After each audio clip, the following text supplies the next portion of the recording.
Hello and welcome to be honest with you, I don't have a name for the podcast anymore. Does it need a name though? Straight up. The first one I did with Trevor was My Name is Podcast. My Name is Podcast. So I'm thinking of ditching the whole My Name is Scott persona for my for my YouTube stuff. I figured it was too. Are you gonna pull a Gambino though, and then go back to it? And then go back to My Name is. Who's to say? Because what do you do when all your videos have been started off with "Hello, my name is Scott," and even that goes. Yeah, but it's also like, it's just your name. You're just introducing yourself. It's not like it has to be a tagline. Exactly. I could come up with a name later. Yeah, you could for sure. I'm really digging as douchey as it sounds. My Instagram tag, the not really an artist. Yeah. I find it ironically funny because I want to be an artist so bad. But you're not really an artist. Dog, I'm not really an artist. But what really but is you're not like an artist? Like, how do you put yourself in that box anyway? That's a good question. If you're an artist, you're just you can pretty much label anything art. Yeah, you just live it's for the art. It's so subjective. I guess. Yeah. I was figuring an artist, he goes out and he works on his craft, and right now I dabble with my crafts. There you go. May or may not have taken us 40 minutes to set up this mic, but yeah, we're here now. Setting up the mic in and of itself is art. That's art. It's art in its own way. It's supposed to have a go time at 7 p.m. It's now 7:52. Oh, good. The night is young. That's how things go. Anyways. So you guys know my name is Scott. I am gathered here with three of my best friends. To my right, Mr. Nick Lowson. Hello. Hi, Nick Lowson. Say hello to everybody. Hello, everyone. Again. You guys have seen him before. First time you listened to him, you were like, wow, this is someone I want in my life more often. Mr. Trevor from Japan. How's it going, Trevor from Japan? You know me! It's going pretty good, thank you for asking. Good. How about yourself, Scott? She's the first one. You didn't ask how I was doing. You're not my guest. I like it. Did I just get like David Letterman? And I'm doing very good, Trevor. And from the far reaches of India, just found out that he's a first-generation Canadian today. Mr. Deepak Sharma. Yeah, Deepak? I was just I was curious about that actually, because I'm like, am I a first-generation Canadian? I hear that tossed around so much by immigrants, but they're...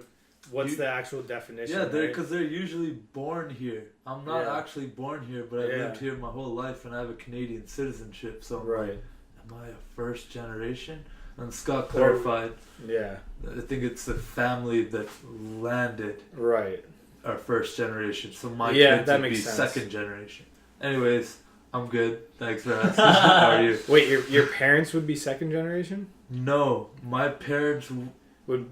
They'd be first generation too? Would they though? Yes, they would, because the definition for a first generation Canadian is you are either born or you've moved to Canada. The first of the family to immigrate. Exactly. So since his family, if you look at it as a block, came, even though his parents weren't, neither were you actually.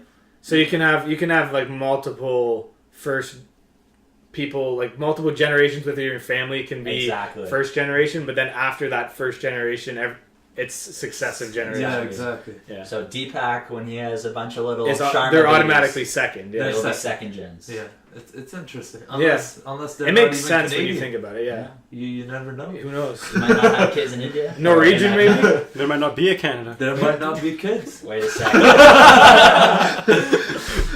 There might not even be a wife. Wow. Yeah, this podcast is dark. It's okay. He's fine. He's a good kid. Speaking of, someone say Norway in there? Huh? No way. So there's a reason we gathered Norway. Segway. Norway. There's a reason I gathered these cats into my humble abode today. And it just so happens, millennials these days, they're trying to get out there with their wanderlust and see the world. And I'm gonna point this out real fast. I don't think any of us pretend to be seasoned travelers. Nope. No. I don't think. I feel like a week traveler. I don't even think it's a hobby. Yeah. But it just so happens that we've all done some solo traveling recently, so I thought it would be cool to get da boys together and do some chit chatting about it. It's all good. If you guys hear that's my computer. He's been working really hard. It's been a stressful 2 hours. Mine does the same thing. It's ridiculous. Freaks me out.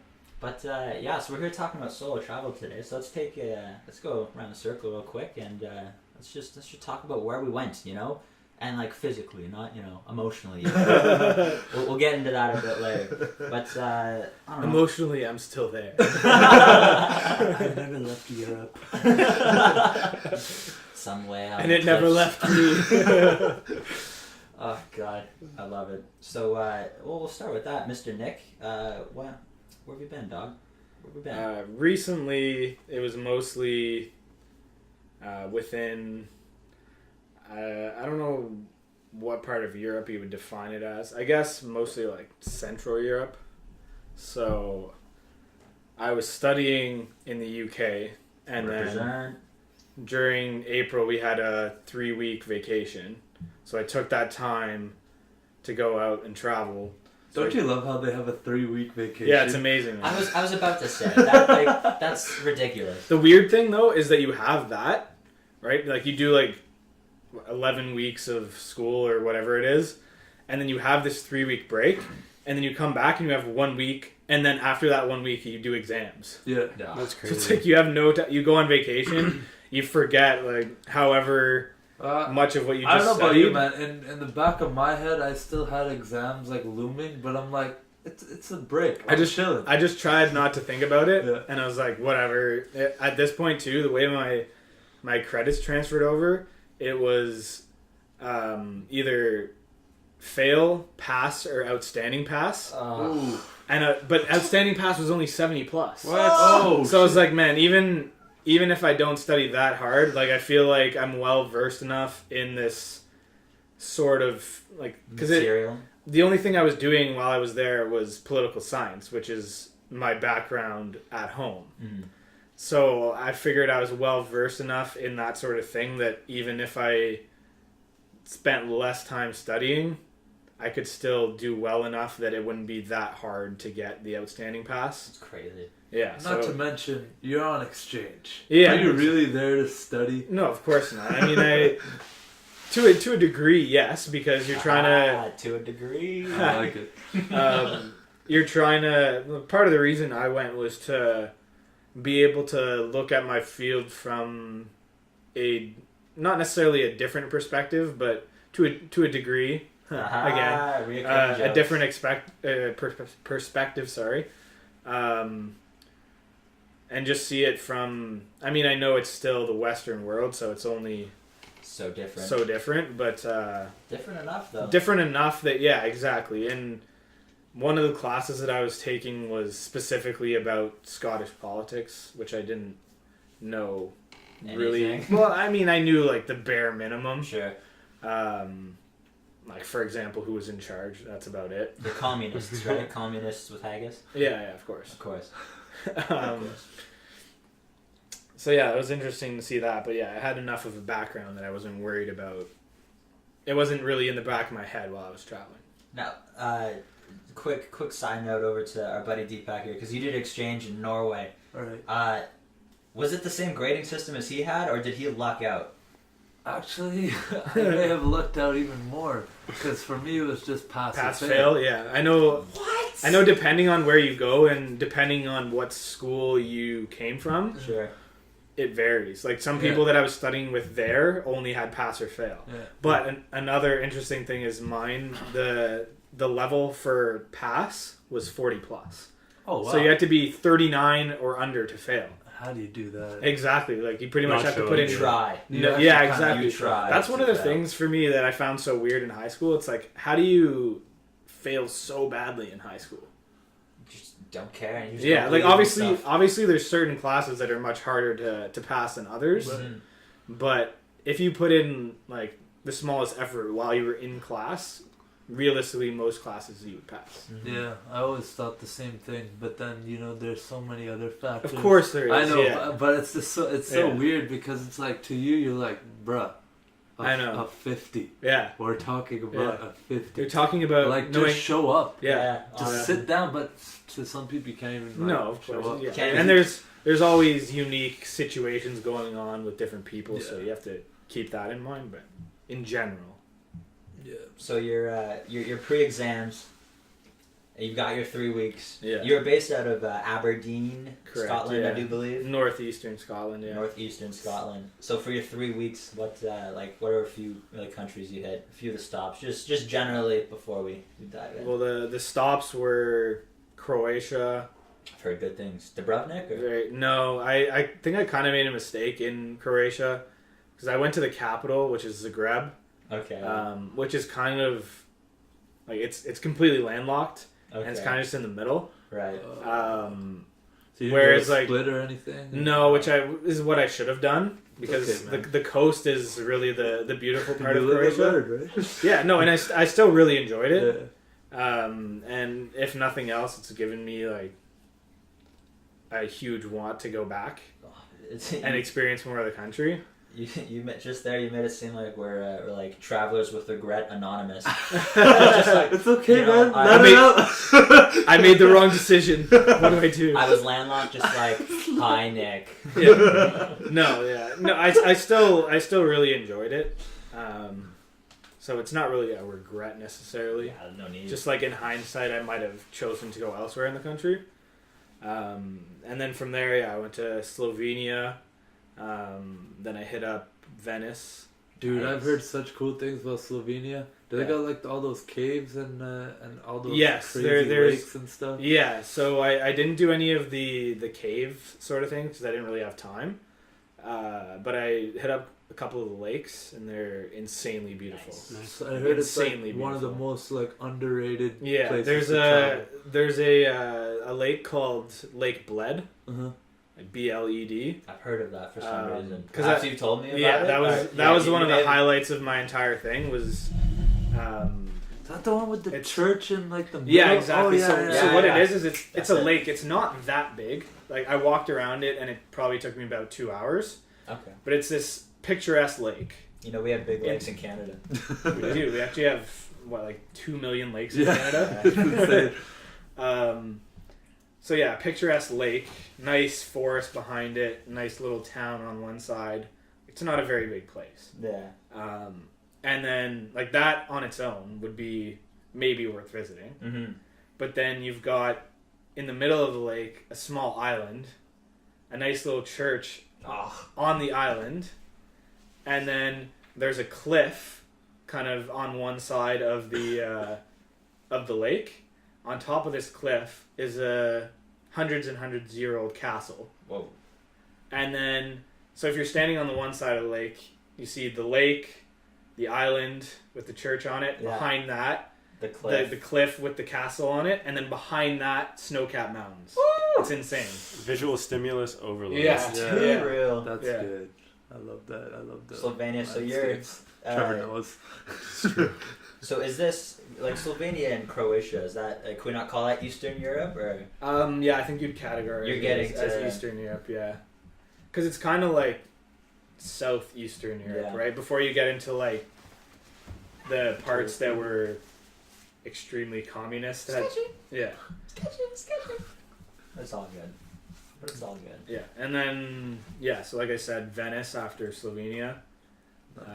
From Venice, I went to Munich to Berlin, Berlin to Amsterdam, Amsterdam to Paris, and then from Paris back to my home base. In Aberdeen, yeah.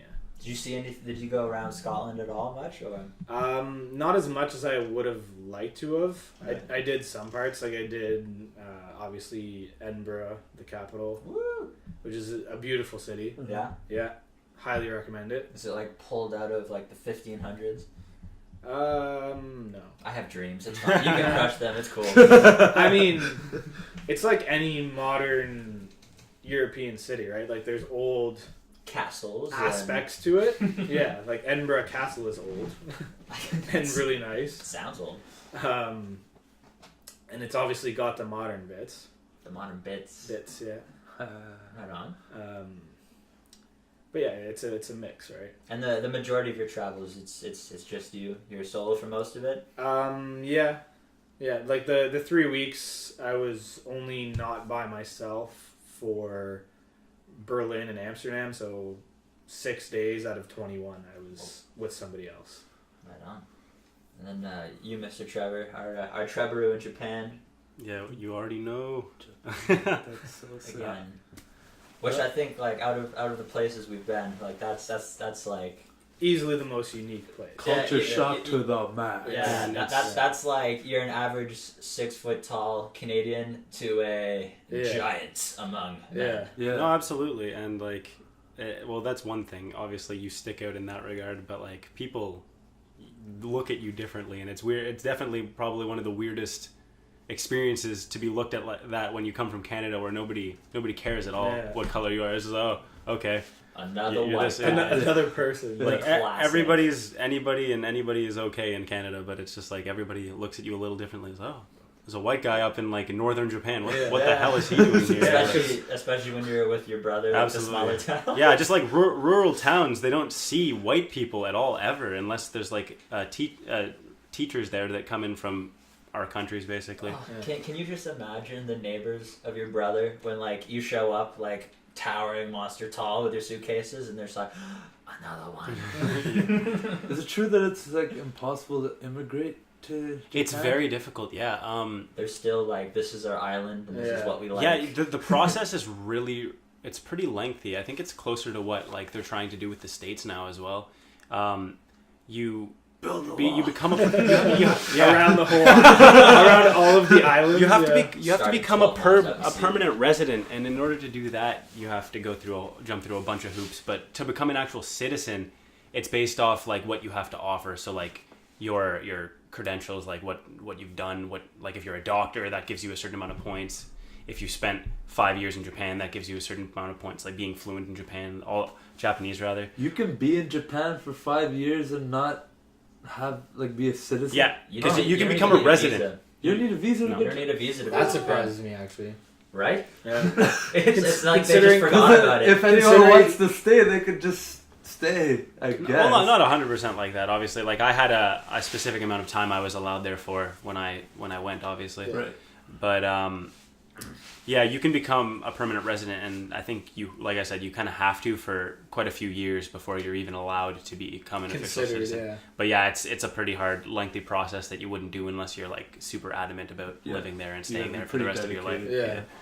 I'd be curious to know what the numbers are on like people who immigrants become Japanese. That would be what percentage of expats? What percentage and of where? And from where? Yeah. I feel like there'd be a lot of like Europeans. Where the highest percentage is from, sort of thing. Yeah. Mostly probably be for work. Exactly. Of course. I wonder if you'd even go as far as to get a citizenship, or if you just get put up by whatever business you're at. Exactly. Just like, we vouch for this guy, but like he doesn't have to be one of us. Like, he could go back. No, he's making us that solid. Well, American that's their dollar. thing. That's their thing. It's he's like cool, but we don't. You can come and you can stay here and you can work in our. But you're not one of us. You're not one of us. That's interesting. Very nationalist for sure. Yeah. Oh, yeah. That's great, and I wonder if that's like if that's gonna be phased out as like the next generation kind of grows up, because that's a pretty like closed way of thinking that a lot of countries seem to be going away from these days. True, but I think it's part of their like Japan strong. Like I think it's just kind of how they have their country set up, and even the kids. I don't think it'll change. I don't think it'll change for a while. I think the pendulum swings back and forth. Yeah, honestly. that's a good point. Whoa, because can we get that written down? No, but honestly, like countries. Silence. Could we get some silence? Countries will open up their borders for a certain amount of time until people are fed up with it, and then they're just like, no, we can't keep letting these foreigners, these aliens, into our country. And I guess people, I guess what happens is when people see that what they believe is theirs changing, they don't like that. Interestingly, I saw yesterday or the day before, I forget who the quote was from, but it was written in the 1920s, and it was about the U.S. And the reason it was brought up recently is because of Donald Trump, and it was something along the lines of the fact that America had progressed and had taken in so many different peoples that eventually, once the people who desired that sort of thing got the complacent isn't the right word, but once they got kind of what they were seeking, they would no longer be seeking someone in power to be able to complete those things, and they'd get a little bit complacent. And then the people who had always valued the way that it used to be and weren't happy with the way it became are the ones that are seeking change now. Whoa. So that's how something like that comes about. That's what I meant to say. Yeah, it's honestly just like a balance in a teeter-totter, like pendulum swings. 100%. So what you're saying is we need to break the wheel. Uninvent the wheel. Uninvent the wheel. Uninvent the country. Bro, Japan is, as we were saying before, let's talk about, like, culture shock. You know, everywhere else we went, you know, I mean, if you want to take it on a straight, like, skin level, you know, everyone's like, so white guys, you know? Yeah. Like, this is basically Canada with some older buildings or, like, some more deserts, you know? Yeah.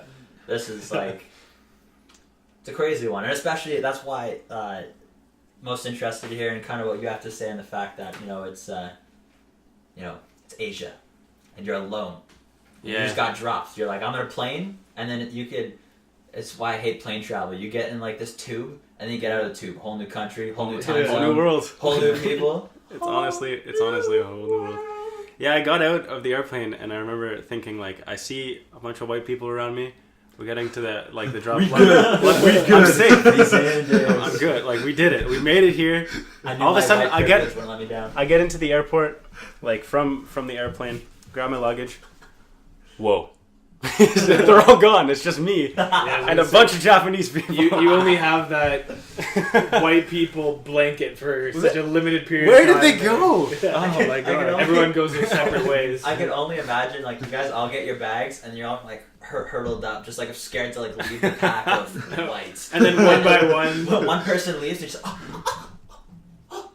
he did it. And then you look around and, like, they all leave and then it's just you alone in this foreign land. No, I was pretty indifferent about what was going on around me, but I was like, oh, cool. I'm in Japan. I was pretty happy that, like, obviously the Japan's second language is English, really. Like, that's what they do learn in school and stuff. So it's a lot easier than it would be, say, like, I don't know. Actually, pretty much English is everybody's second language. I was going to say, we're pretty fortunate that English is our native tongue because... Pretty much anywhere you go in the world, people know how to speak English. To an extent. Yeah, like, of course, to an extent. But if you're gonna have one language that you speak, English is probably the best. It doesn't feel like it though. Like when you go, you're like, man, wish I could speak French. Man, wish I could speak Spanish. Like, which are also very useful languages. But a lot of people wish they could speak English. Exactly. It's a good point. Right. English is a hard one to learn too if you speak to someone who actually doesn't know it and they just look at you in awe. Yeah. How do you, like, I was speaking with Norwegians who actually learn English like their whole lives and they all can speak, but they're just in awe of how fluid my English was. I'm like, and that's the thing, like, because you don't think about it. No, you don't think about it when you just talk.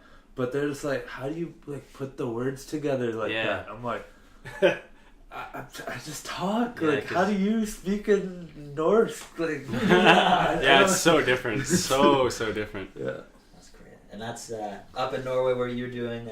That's where you're doing your exchange. Yeah. I was on exchange for a 4-month semester. I stayed there for 6 months total. Jeez. I was pretty fortunate myself. I got to do a little bit of traveling. The culture shock wasn't crazy for me like it would have been for Trevor. Because Norway is such a developed country, similar to Canada. Sorry. Are you saying that Japan is not a developed country? Okay, that's not what I meant to say. But with Norway, there's already gifts. Dude. I'm a meme now. Your political career is over. There you go. It's gone. But no, like they all. I mean, there's just white people everywhere, and. Completely, everything's pretty much the same except the language, but there's all these subtle little differences that when you're there for more than a month or so, you start obsessing over, such as like the currency. That just messed with my brain. I was there for 6 months and I never got used to just how weird the Norwegian kroner was to me. In what way? Well, when I would go to any store, I would have to do the conversion in my head. Yeah. And one Norwegian or $1. Yeah. $1 Canadian dollar was like 6.24 Canadian dollars. That's a and that's not a multiple I like. No, not at all. You know, with euros, you can kind of ballpark it. It's okay. It's pretty close to US dollar. We're like 75 cents to the US dollar. I get it. Yeah, even the pound, like it's somewhere between 2 and 2.5 usually. Yeah. So you have some idea, like Yeah. usually a decent idea of around what things should be. Yeah. Scotland uses the pound. Yep. Yeah. Huh. Interesting Not that fact though. Oh, hold on tight. Their bills and their coins are minted and printed separately.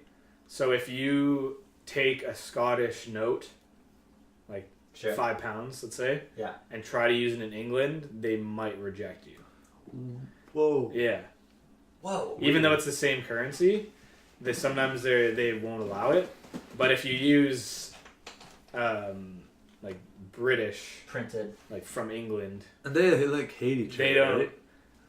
No. Not as No. much. I mean, it's 2017. At the end of the day, Scotland still voted to remain part of the United Kingdom. So. Barely. Barely. For now. I'd love to see how that Barely. goes now and after Brexit. Hate is a strong word, but there's some animosity. There's some yeah. animosity For sure. Yeah. The interesting thing though with the stats on who voted to stay part of the UK and who voted to become independent, the demographic is insane in terms of how overwhelmingly the youth voted to become independent versus older generations voting to remain in the UK. So it mirrors what Brexit was essentially.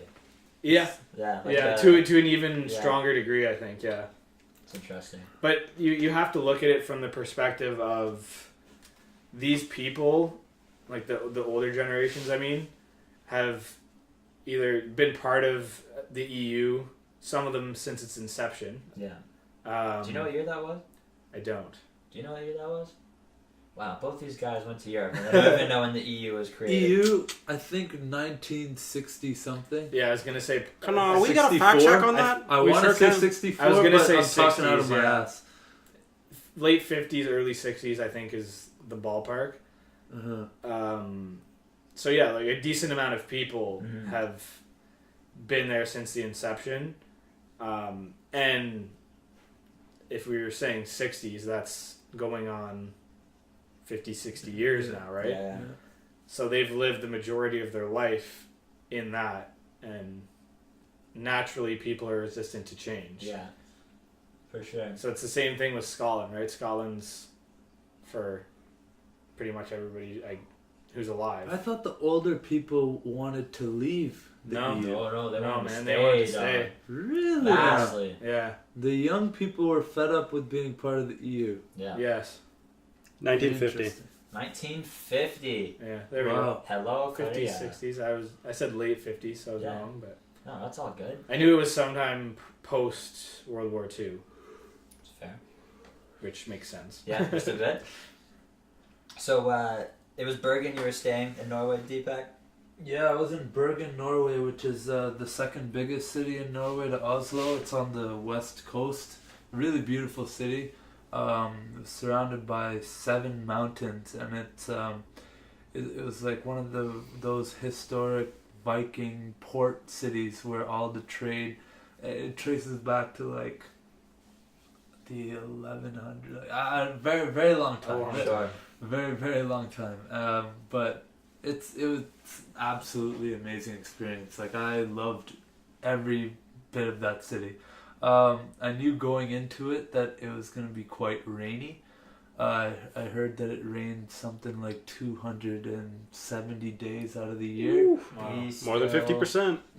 Yeah, so I was Well over. I was a little concerned about that because I thought, oh my god, when it rains for 3 days in Ottawa, everyone's just angry. Yeah. So like, how am I gonna deal with this? It's something But- I was concerned about too. But to be honest, Scott it was done nice rain. I don't know like how to elaborate on that too well, but it was just like misty, okay rain that you just accept it as a It's part not of your day. pouring rain. It was never pouring. I never had a thunderstorm. It was just, it would rain sometimes, yes. There was some precipitation. There was precipitation, but it wouldn't stop you from doing anything that you were going to do anyways. Maybe don't go on a difficult hike. Right. You know, maybe don't go running in flip-flops. I don't know, whatever. Like, sounds like something you should never do. Yeah.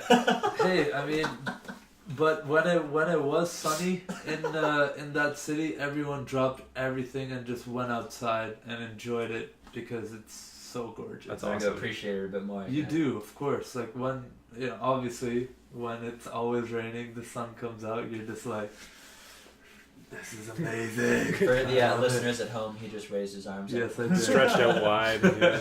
He just embraced the sun. Bergen was awesome, but I was also fortunate because I have family living in Oslo, and so I would get to visit them, and if you know, I went and visited them during Easter break. Initially, when I came to Norway, I landed in Oslo, and I saw family for about a week before I settled into Bergen. So that was really nice, you know, having Norwegian cousins that can break you in. Yeah, break me in, help me, you know, show you the cultural show ropes me. a little Yeah, bit. exactly. It was a great experience all around. I was really lucky. These cousins you had met before and everything? Yeah, I've met them before. I've actually been to Norway I before. Yeah, when I was younger, and that's when I really fell in love with the country. Just like, we have amazing nature here in Canada, but for some reason I haven't been out west. You know, when you live here, you're like, I can see it anytime. You know, that's such a frequent thing. Yeah, People don't. I met so their many own Canadians countries. who said the exact same thing. Yeah, like, but it's true. They've never been outside of Quebec. Like, What? But you're here. Yeah. Yeah. It's that's what happens when you live in a place that's so gosh darn big. I was gonna say, yeah. That's like, even when I was down in Australia, like I'd talk to like a local or whatever, he'd be like, you know what? I've never actually been too far out of Sydney. I'm like, Doc, like, do you know what your country is? Yeah. It's just a giant playground on the coast, man. Yeah. I've seen more of your country than you have. Yeah. I found even a lot of Germans I met. This one guy was just like, never been to Berlin. I'm like, you know there was a wall there, right? Like, you know how badly I want to go? Like, it's crazy. But you, being in Europe for your exchange, you had your 3 weeks just like our friend Mr. Nick Lowson did? Yeah, I did. Actually, I was on exchange studying, but I only had class twice a week. So I only had class on Tuesday and Thursday, which was pretty awesome, because I essentially had a long weekend every weekend. Yeah. Like a long weekend. Yeah. It's a 4-day. With the Wednesday off. Yeah. And I would still sometimes not go to class. No such thing as Sunday. Yeah. Yeah, even me, I had 5 or 6 hours of class a week. Yeah. It was nothing. But when I went, I actually really enjoyed the classes. Yeah, so did I. It was awesome. You might as well, man. Like, yeah. You're there, like you're immersed in this second culture. Like, how often have you gone to school outside of Canada? Not very often. Once. Ever. Yeah. I don't know about you, but the teaching style for me was actually very similar. Uh-huh. So I didn't find it hard to adapt to the way... I thought it was easier for where I was, yeah. Yeah, I mean... It was more focused, less people. Yeah, there was less people for me. Yeah. Obviously, also only having 2 classes allows you to... You had 2 classes? Had 2 classes, yeah. That's lazy. Because 3rd and 4th year classes... Like, if you're in first year, you have more classes there. But the way it works is their credit system is 60 credits. And both of the classes that I took were worth 30. There you go. Yeah, so it's first years. A lot of first years have 15 credit classes, and then they take 4. Okay, so this is credits like per year, semester. Per semester. Okay. Per semester, 60 credits per semester. I thought you meant 60 credits like for your 4 years. No. To earn. And I did it in one semester. It's so weird. No, like, why 30? Why Something 60? I found weird, I don't know if you had this, my, 3 out of 4 of the classes I took the exam was worth 100% of your mark. No, I didn't have 100%. I had 85, I think, and 60. But still, which is more than I've had here. Yeah. The most I had here was 50%. Yeah.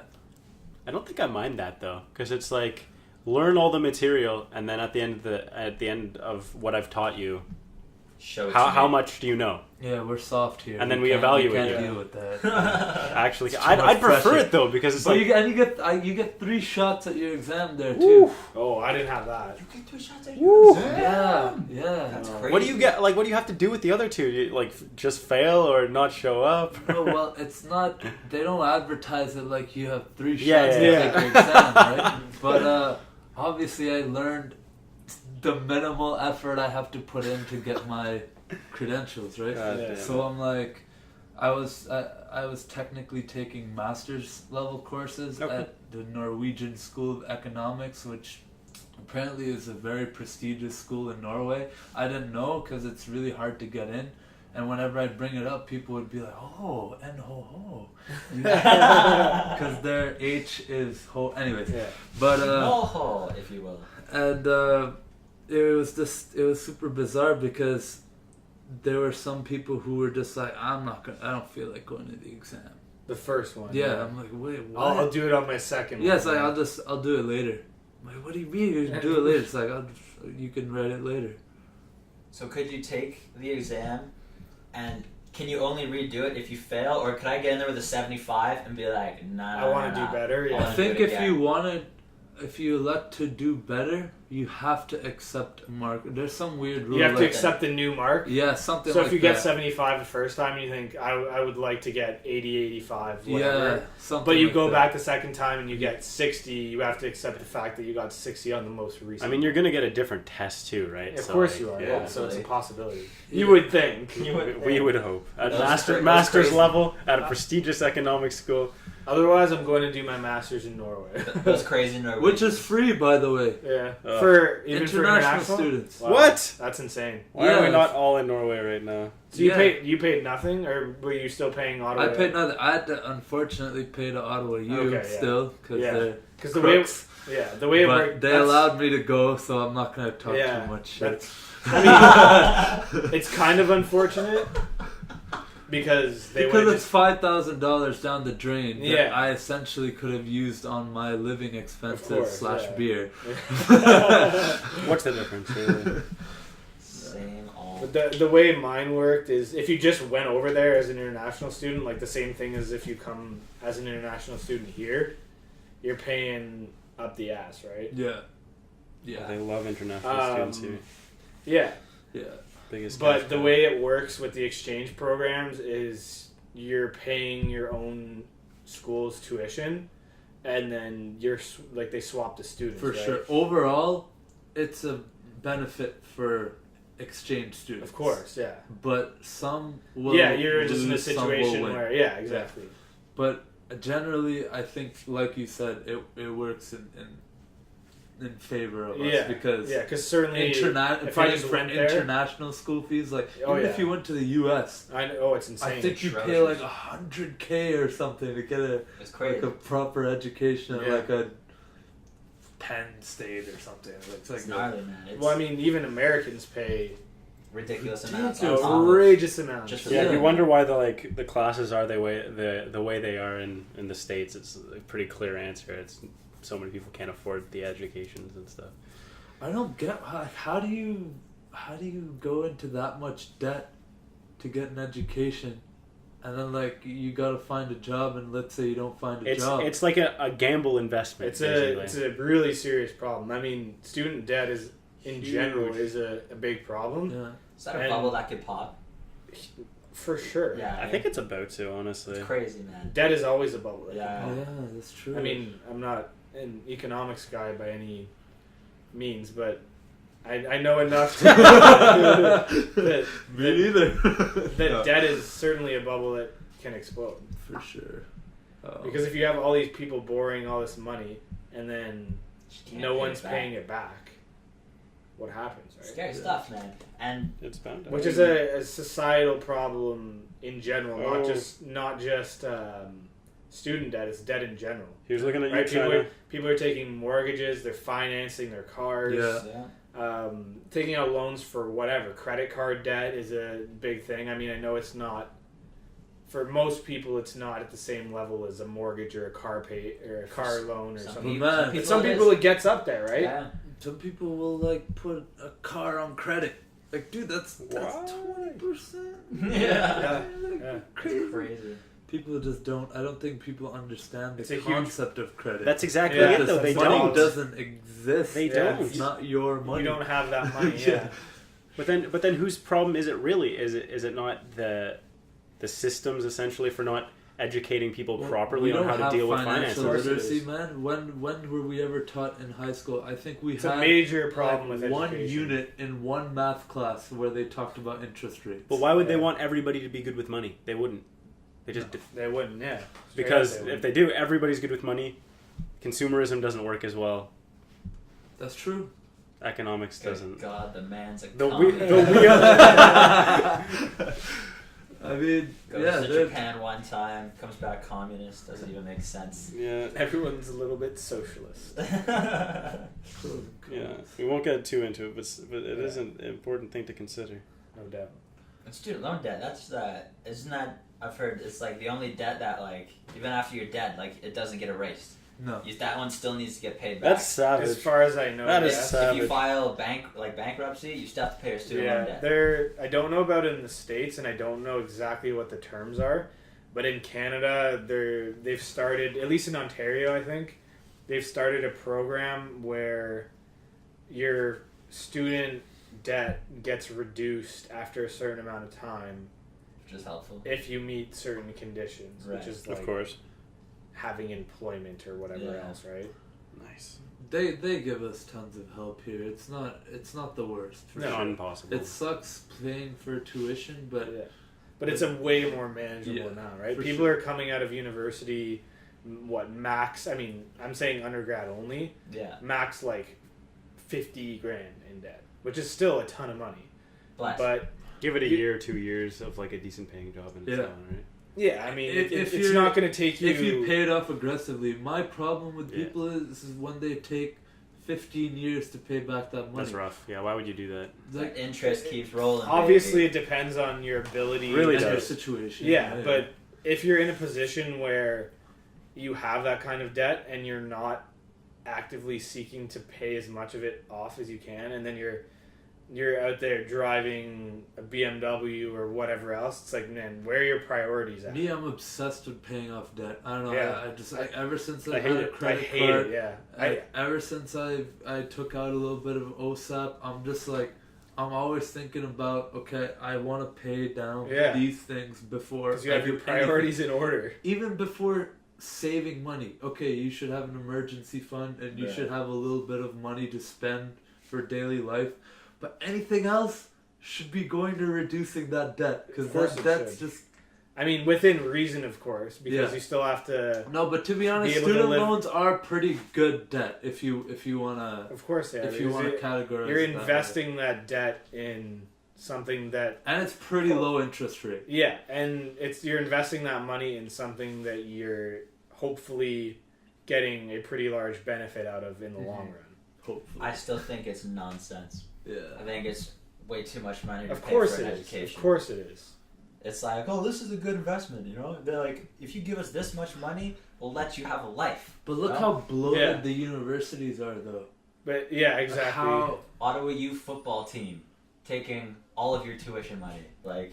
Yeah. And at the end of the day, one of the things that you have to consider with the amount of money that people are paying for their post-secondary educations is that you're not just paying for the education. No, and these institutions at the end of the day are businesses. Yeah.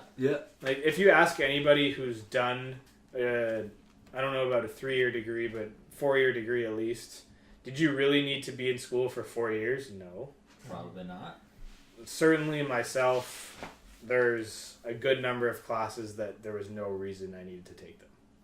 Yeah. They were just electives to fill in slots. For sure. Because you're required to take a certain amount of... degree done in 2 years. For sure. But for sure 3 years, if not probably 2. To play university's devil advocate though, like a lot of I mean, I guess what they say to put their face on is like you're filling those slots. I mean, you're not just trying to learn like, go in there to learn to be like an accountant or whatever. Like they're also trying to make a well-rounded, diversify like what you know, of and course, build you up a bit. But that's not how they sell it though. No. Yeah. I mean, I appreciate what you're saying, and that's in theory how it's supposed to be. You're supposed to have classes in different disciplines, so you can be more of a well-rounded jack of all trades. Not really well-rounded. It's to teach you different ways of thinking is the idea. Yeah. But it ends up the value that I took out of the courses that weren't in my major, there's probably a handful of them that I found useful, or that I thought taught me to think in a bit of a different way, where a lot of them were just kind of fillers. Yeah. Right. Anyways. Yeah. But overall, my Norwegian experience was amazing. And he brings it back to Norway. Your 3 weeks, Deepak, where'd you go? What are some places you hit up? My 3 weeks, I dedicated that for my first time traveling solo. Nice. And I hit up Italy for 20 days. That's actually that's the only place I went during the Easter break. But Italy stole my heart, man. Yeah. I absolutely loved it. One of my favorite countries, no doubt. So awesome. It's on my list. It's got to be high up on your list, and you got to dedicate some time to it. Yeah, there's so many different spots in Italy. So many. So many, and I think I'm gonna give myself a little credit here. I think I did I think I did a pretty good job planning it for the first time. Like I didn't plan too much, but I just knew where I wanted to go, and so I just went there. Yeah, and which is what you have to do. So I made it work. I started off in Rome, which you gotta do Rome. Of course. I heard many things about Rome going into it. I heard, it's so touristy. You only spend like a couple days there, this and that. No, I decided to stay 4 days in Rome, and I thought for what I wanted to do, perfect amount of time. Yeah. I got to see so much cool stuff. I'd recommend it to anyone. So would I. It's such a walkable city too. Oh, easily. I went a number of years ago, and I think I did 3 or 4 days too. Oh yeah. And we pretty much walked the whole thing. So it's such a nice city with there's tourists, but you get why. Yeah. Because everywhere you go, there's so much history. History and like art and like so much culture, and you're just immersed. Immersed. Yeah. Like everywhere you go, there's a Colosseum, Vatican City, Pantheon, the Roman Forum. All these things to see, and I was I decided, fuck it, I'm gonna get a guided tour of Vatican City. I didn't care how much it cost. Best decision I ever made, because I probably would have still gone to Vatican City and just checked it out. Saw the nice paintings. Just been like, that's guards. Cool. I think that's Jesus. Man, there's a lot to be said about those guided tours. I mean, as much as uppity, it's for tourists. They get the guided tours with their crazy pictures and their pamphlets. No. But this guy was authentic Italian. The info you get is priceless. He knew his stuff. He was so like he just explained everything so well, made it so interesting, and it was like I took stuff away from that. You know? Same with the Colosseum. Yeah, loved it. One thing majorly that I would recommend to anybody traveling, I know certainly within Europe and probably most other places, there's usually free tours. Yep. They're not like they are free. The idea is that you tip your guide at the end, but you don't have to. Right, yeah. But regardless, man, you're paying like what, €5 to get a guided tour, and you're getting a crash course in whatever city you went to. Oh, so key. So key. So pretty much every city I went to, that's one of the first things I did was take a guided tour. Yeah. And they're easy to sign up for. You sign up for them online, and then you show up in a certain place. Pick up and go. And then you just go, and it's somebody who knows stuff about the city, usually somebody who grew up in the city. Not always, but it's always somebody who is well versed in everything that they're showing you. Right. And it, for me at least, it allowed me to take so much more from these places than what I would have gotten just walking around looking at things. For sure. I mean, you can look at something and like that's history. Appreciate it for what it is, but like when you get to know the background of it, the meaning of it, really, that's what drives it home. I find too, even let's say you're going somewhere and there's a plaque that describes what this thing is, I got so much more out of someone telling me about it. Yeah, exactly. Than just reading that plaque. Yeah. Mm-hmm. I think we can generalize that even like a bit further and say like it's the same situation with Deepak and his cousins. It's just a matter of finding or having a mentor in wherever the places you go that you don't know a lot about, because they give you so much more insight into it. Obviously, they've been there for longer than you. They're gonna have more information. They're gonna know how things work, what's worth seeing, what isn't.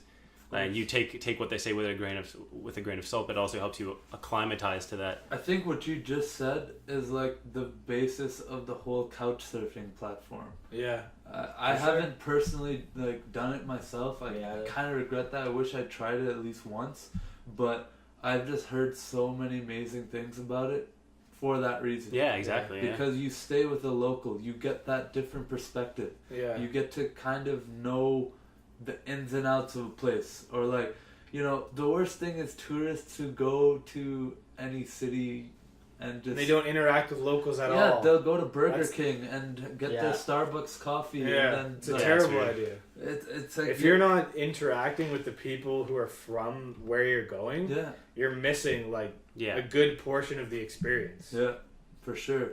I think I learned that most in my last few weeks of travel before I came back to Canada. And I was in Greece, and I broke my phone. It just completely shattered the screen, and I didn't have a phone for my last few weeks of travel. So I was in Greece, just walking around trying to figure out my way, without a map, without a watch, without anything to tell me where to go. And I got to talk to so many cool locals who take the time out of their day, stop, help you out. People who tell you where to eat, people who tell you where to go get drinks, where the best nightlife is, what street you're on.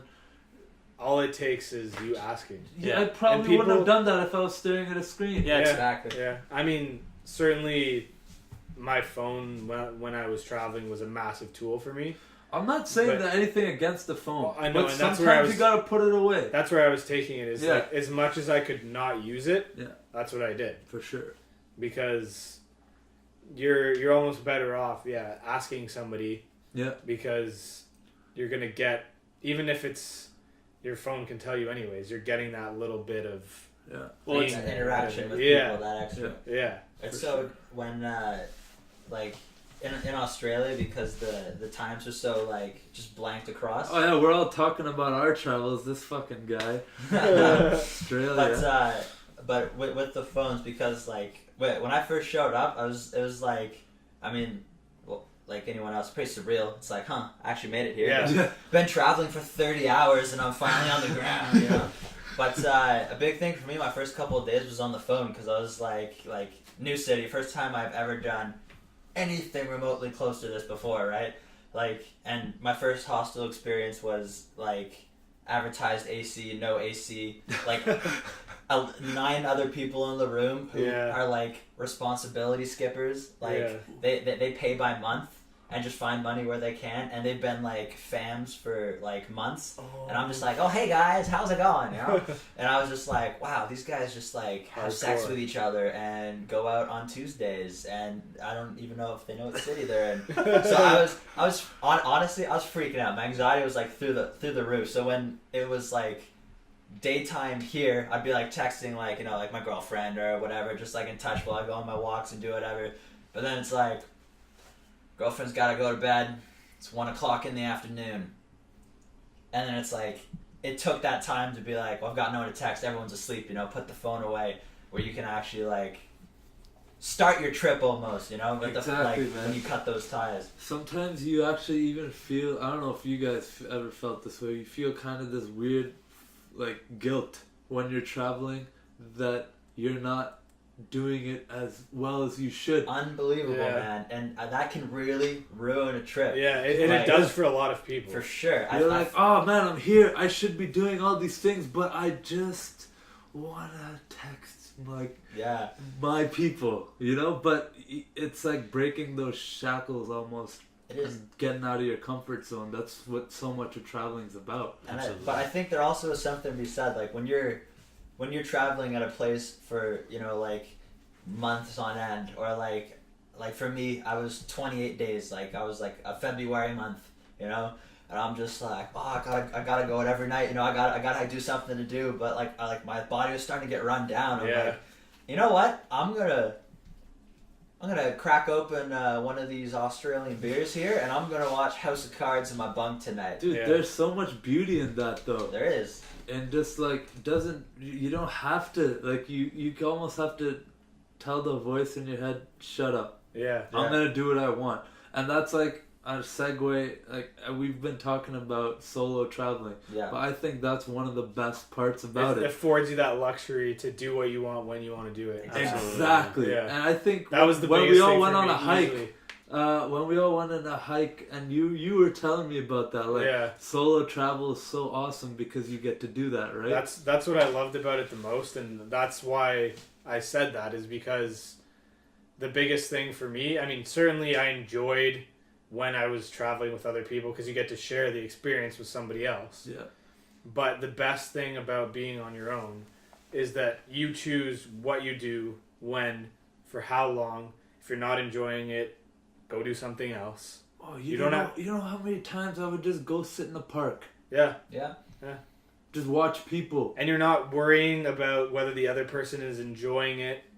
How long you're spending doing things. You're not constantly thinking like, okay, are these people judging me? I don't know these fucking people. I'm just chilling. I'm just you'll never know these people.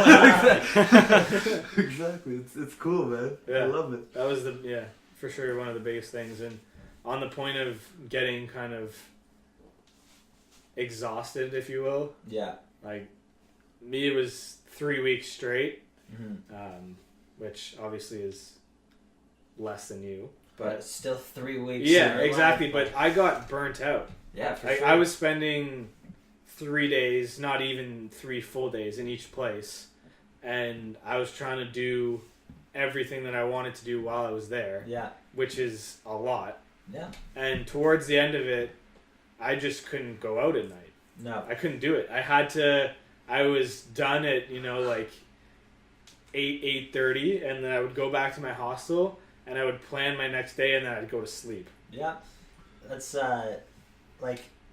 just to add to that, like my first hostel was like show up in Sydney, like I was like far away from downtown Sydney, like Bondi Beach is like other end of the city. Yeah. So my days would be like wake up, step over all these like sleeping bodies, like drench myself in sweat, like find some random place to grab breakfast, head downtown, like just do some of the touristy stuff, and then I went to you got to go to a museum. I was a huge fan of that, like just there. I think it was just the Museum of Australia. Like it had it was like a bunch of nature stuff, a bunch of history stuff, like Australia, right? And then I'd come back. I was like walking around all day. I'm burnt, It's like I'm gonna grab some dinner, and I'm probably gonna tiring, go to bed. dude. Super tiring. Yeah. Did you have a backpack with you, or the small one, or the big one? I had 2 bags. I bring the small one with me when I'm out on my adventures. That's solid. How'd you feel about like leaving your shit in the hostel?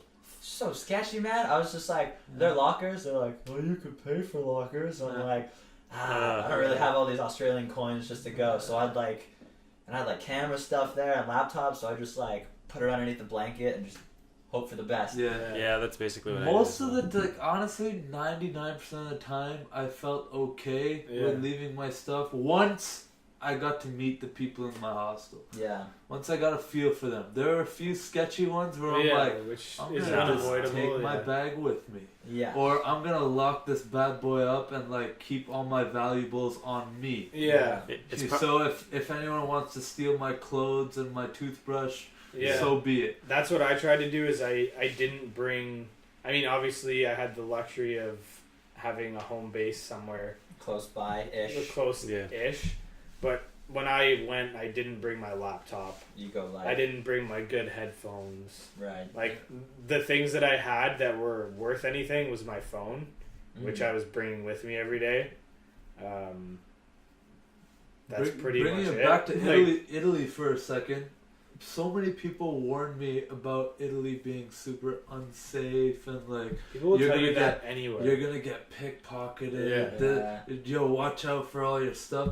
Man, the Italians were like probably some of the nicest, most like. Obviously, you're gonna have bad apples and assholes everywhere, right? And obviously, in a higher traffic tourist area, watch out. Be a little vigilant. You have to be aware. But you don't need to be scared. Exactly. Don't be like, oh, I'm gonna avoid. One city I went to was Napoli. Yeah. I was told by a bunch of squares not to go to Napoli at all. Don't go there. You're gonna get robbed. It's just a shitty place. That was my favorite city in Italy. Really? My favorite. I went to a few. Napoli was my favorite because it just felt so authentic Italian. It was dirty. Like, I'm not saying that's what I was just about to say is... The city was, like, nasty. It was all about street vendors selling you... It felt like India almost. It was, like, just food. The food was amazing. The gelato, obviously. Yeah. Every day. Every day. The pizza. I went to this one place called Gino Sorbio. It's one of the, like, oldest... pizza places in Napoli, and Napoli's supposed to be the birthplace of pizza. Yeah. Dude, it's like getting into a club getting into this place. It's just like, there's actually like a guest list. You have to wait in line like an hour to get in. Yeah. So I met this random South African couple, coolest people in the world. That's a whole different thing, but they're just like, oh, Deepak, you gotta come out. Eat Gino Sobios with us. I can't get that. That sounds a lot like the ketamine squad. Australia, you gotta try ketamine, mate. Australian and South African almost sounds similar, but very different. No, it's true. No, I know what you mean. I can't do the accent though. It's hard. It's Australian but angry. Yeah. Anyways, we go have this pizza. I'll show you guys a photo later. It was the most incredible pizza I've ever tasted in my entire life. And it was €3 for just a margarita cheese pizza. Yeah. Margarita pizza. Oh, so good. Which is when you're having pizza like that, that's what you gotta fresh. have. Yeah. The cheese was like from a goat in the back. The bread was like hook you up. so fresh. The tomatoes was like, I feel like it was crushed by an old Italian lady in the back. Like, pestle and mortar. Oh, it's from cans. It's just a shame. The place has been around for like they just put ragu on it. Yeah, it's just ragu. No, but all that to say, like, imagine I listened to those people and I didn't experience what I experienced in. Yeah, then it's a miss. That's why you gotta, everything you're told about anywhere, you have to take with a grain of salt. Yeah. Exactly. Yeah. Because everyone's experiences are going to be different. Yeah. And like you said, straight up, some people are just squares. Yeah, I mean, like, you can't just live in fear. And obviously, I have a bit of an advantage because I'm a bigger dude. I may come off as slightly intimidating to people, and maybe I'm not a high risk target. An easy target, yeah. I'm not an easy target for... But regardless, But, I mean, not once did I feel unsafe. No. That's just how good they are. I mean... if they don't get you, you're not even gonna know. I don't know. I thought it was cool. Yeah. I'm sure. Did you ever feel in Japan any kind of like unsafe feeling? There was a weird time. So basically, after about 10 o'clock, the only place you can really hang out in Japan at night are like clubs, which is a bit later, and like if you want to drink, or if you just like want a game and stuff. Everybody hits up the arcades. It's just a huge thing. People don't game at their house. Yeah. Everybody goes to the arcades. Oh, right? Really? Yeah. Gaming at the house is not a thing. Well, like it is. There are computers and stuff like that, but think about it. Everybody just has smaller space. True. And they want to use that space more efficiently. So it's this basement would be like a luxury apartment. Yeah, exactly. So it's like they give you the option. We'll just go to the gaming spot, and everybody goes to the gaming spot, right? So that's the arcade. So and at 10 o'clock, you can get lit. You can drink. No. Well, no, people smoke, but I don't think people drink too much. Okay. After 10 o'clock, I think 18 and under have to leave, and after 8 o'clock, it's like 16 and under have to leave. Oh shoot! So they're like there's curfews imposed, and obviously I was above that regardless, and nobody was going to question me because I'm just this big white dude. Anyway. Yeah. Even if I was 18, I would probably be fine. Yeah. But after that, I was hanging out with a buddy of my brother's that I had met up with in Japan, Tokyo specifically, and we were at the arcades, and we were just leaving about 10:30, and all of a sudden, like, we're walking back to head a train, like, basically get on a train to get back to where we were, and all these, like, Trinidadians just come out of the woodwork. Oh man, I remember you telling me this story. Yeah. Okay, so they just kind of they show up, and you want weed?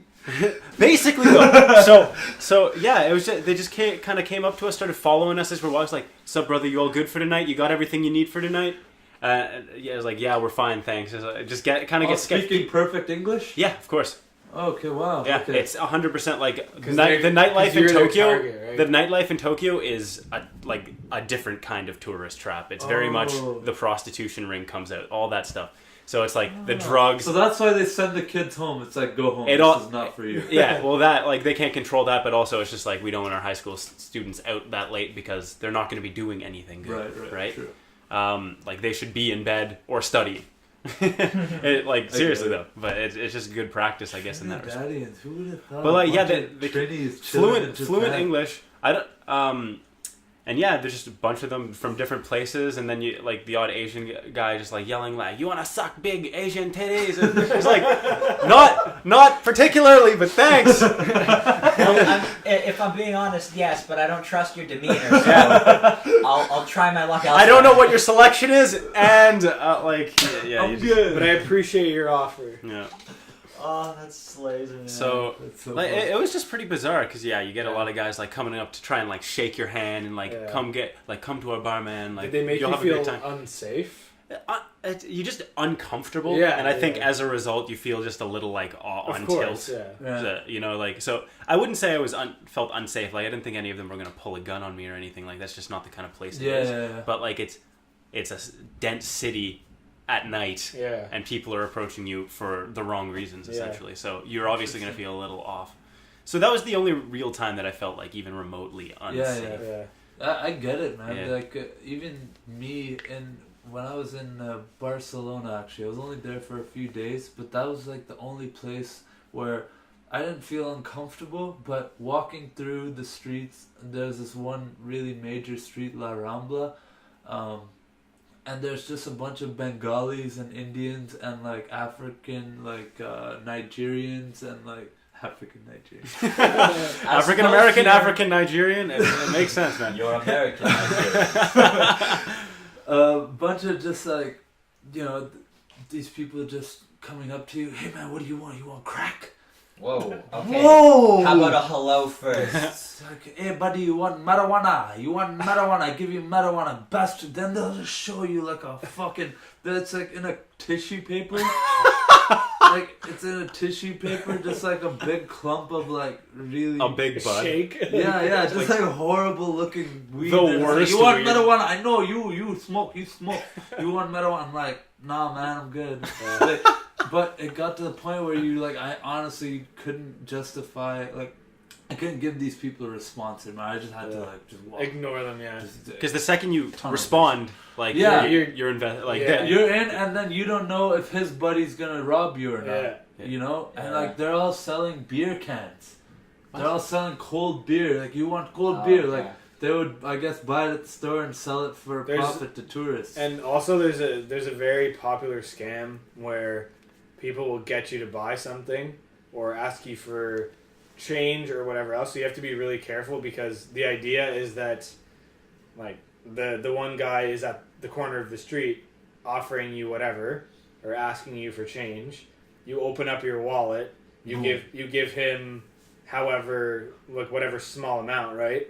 But he doesn't care about that. What he's doing is eyeballing how much you keep your wallet or how much you have. Yeah, where you keep your wallet, Both, yeah. like that you have money, and then they're giving some signal to their buddy down the street, like a baseball pitcher. Yeah, who is as soon as you're walking by, like, not necessarily gonna mug you, but is gonna steal your shit or whatever. Trying to pickpocket you. And it's a really popular scam, because that's how they figure out that you. I heard they go to high levels with this stuff. They'll have a guy drive by and honk the horn.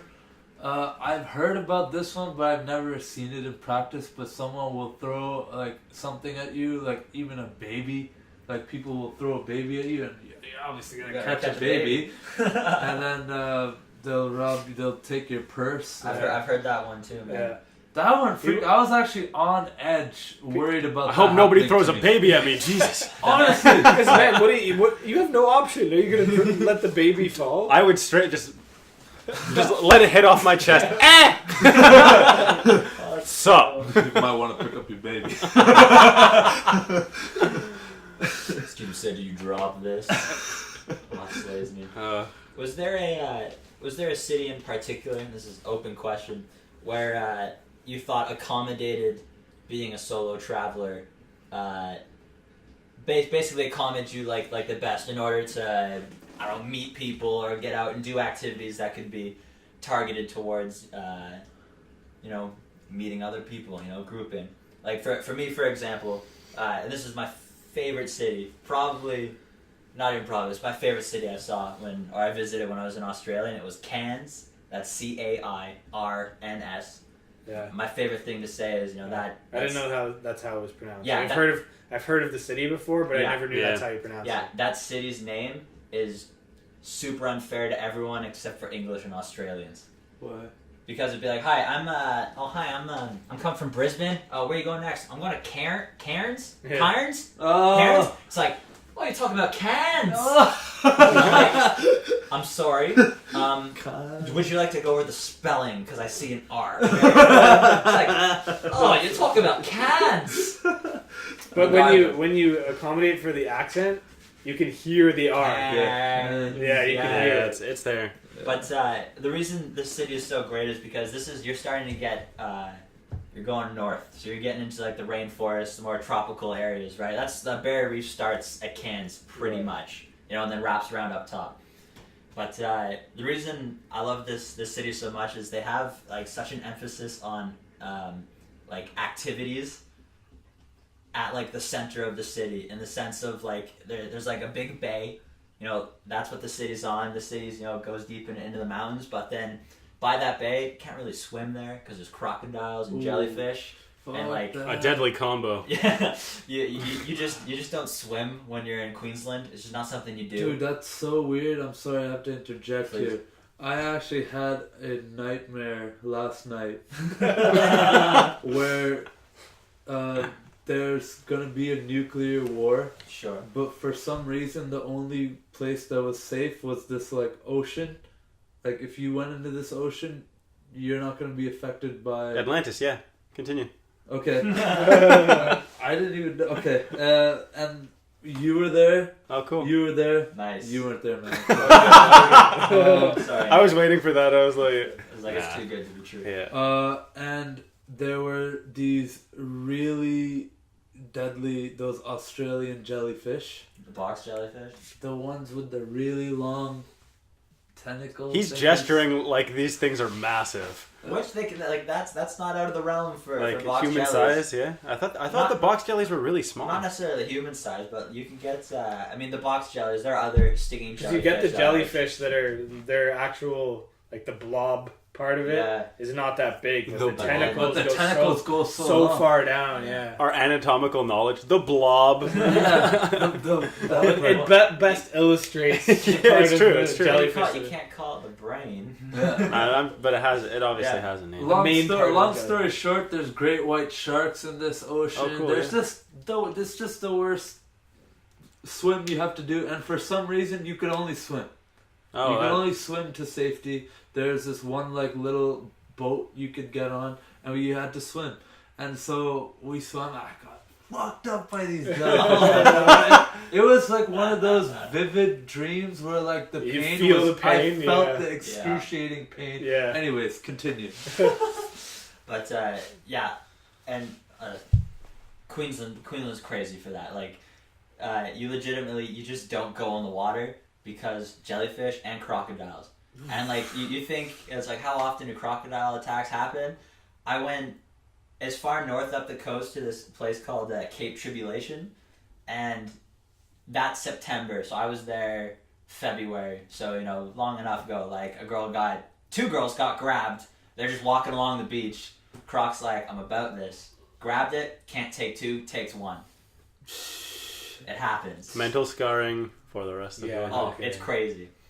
Oh my god! Yeah, and that's it. That's like once you're in the jaws and pull you into the water, you're done. And you know what the thing is? Crocodiles are so sketchy, man. This is again on one of those tours. Actually, this one tour in particular to Cape Tribulation, I really did not like. It was just like wasn't a good tour guide, so it didn't really do anything. But which makes so much difference. We did a riverboat tour, and this guy was like born and raised in Queensland, and he was just like, "Oh, you guys are probably going swimming, eh?" Yeah, even though everyone says not to, but you're probably gonna go swimming. And then he just like dropped the law. He's like, I'll tell you what happened on that attack on September, all right? And then he's just like, two drunk girls, right? They're walking down to the beach, all right? And one girl says, don't worry, I'm a local. It's totally okay to swim here, right? Walking along the beach. They walked 200 to 300 meters, right? That means the croc out in the ocean too, dog. Like, they're walking along the ocean. Crocodile saw them and then just was chilling. Stalked them for 200 to 300 yards until he had an opportunity. They walked close to the water. By the time they got this deep into the water, Croc went for it. This deep is about ankle height. For those of you. Sorry. Will the Croc come out? Yeah, it'll lunge out of the water and grab. Haven't you seen it like eat a gazelle at like a watering hole? They're so quick too. Yeah, I've seen some videos, man, but it's like you put a person. I just wouldn't go in the area. You know? Yeah. I was like, oh, crocodiles? Okay, we good. I know we were saying take people's advice with a grain of salt earlier, but that advice. But there's certain things that people are telling you those things for a reason. Don't play nature for a fool. Yeah, exactly. Damn nature. Anyway, people is one thing, but nature is another. Exactly. So yeah, Cairns is great, jellyfish and crocodiles and all. But how it facilitates being a solo traveler so easily is because you have this bay connected to the ocean that you can't swim in. It's all good. To make up for it, they have a really big pool actually, like in the front, like on this little boardwalk. But what the city also has is you just walk along this strip. They have like one of the best skate parks I've ever seen, like completely open. They had 4 volleyball nets with lights that are open till 10 o'clock. Ooh. Always busy. Like my nights in Cairns were FIBO. Eat some Asian food, and then you just go down there, and then you just kind of look at a court, be like, oh, they're not full. You don't have to say anything. You walk up, be like, you want to play? Just like, yes, I do. And then you just play. Aren't Australians the fucking friendliest people, man? I gotta say, man, Australians are heartbreakingly friendly. Yeah. Like, they are. I do wish I met more Australians in my time down there, because it's, like, Australia is so just filled with tourists, Asian people, and Germans for whatever reason. Germans, they go everywhere. Apparently. So do Australians. Every single city I was in, I met at least one Australian. Every single city I was in, I met at least one German. Like, big connection between Japan and Australia as well, though. Like they like you'll see one go to the other and vice versa. Like massively. Australians go there to like snowboard and stuff like that. Yeah. We Australia and Japan have. Australia has this huge network of sister cities. Yeah. And one of them, I forget what city the cities are between Australia, but one of them's Tokyo, one of them's Vancouver as well, which is pretty cool. But and then again with Cairns, they have this night market that's open every night, and you walk into it, and it's like within a network of buildings. It's like a bazaar of people just like selling stuff and whatnot. And it's just like there's so many.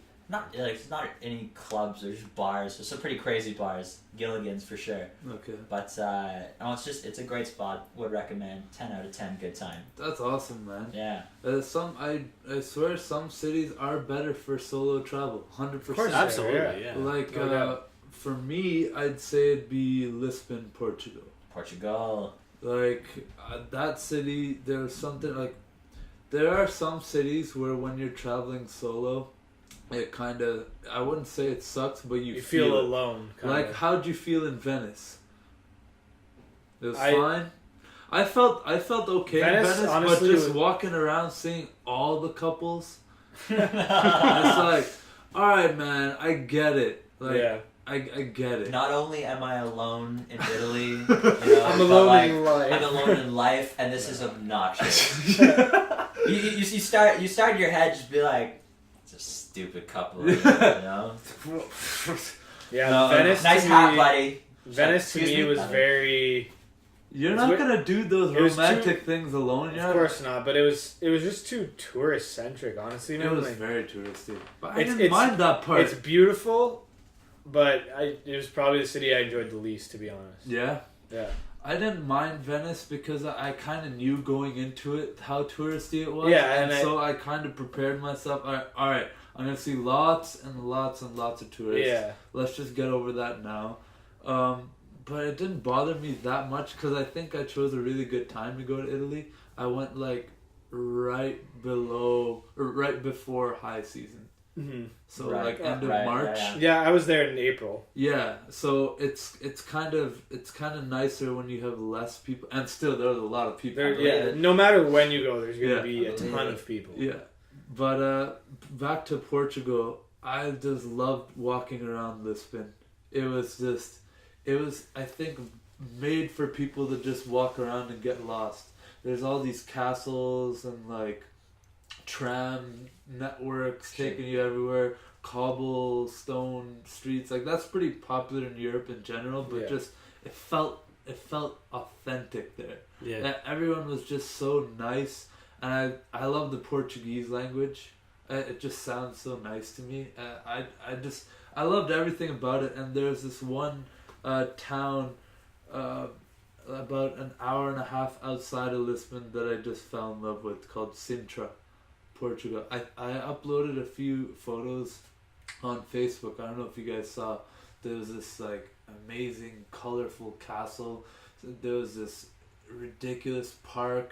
It was like the perfect solo experience because I got this tour, the city sightseeing tour, whatever. I'm just like, fuck it, I don't care how much this costs. This is my last stop, and I'm just gonna enjoy the fuck out of it. I don't care about money. And I got the bus that took you all around, and this was like a city where all these aristocrats and artists and like people, like very important people from all around the world would come, and like they used to congregate in the city. Yeah, they would just fucking just chill and party and bring plant species from all over the world. There was like the Moorish people. They had a crazy ass castle. There were Indians there. There was like Spanish, obviously, Portuguese, French, English, like all these. They would all just, I don't know.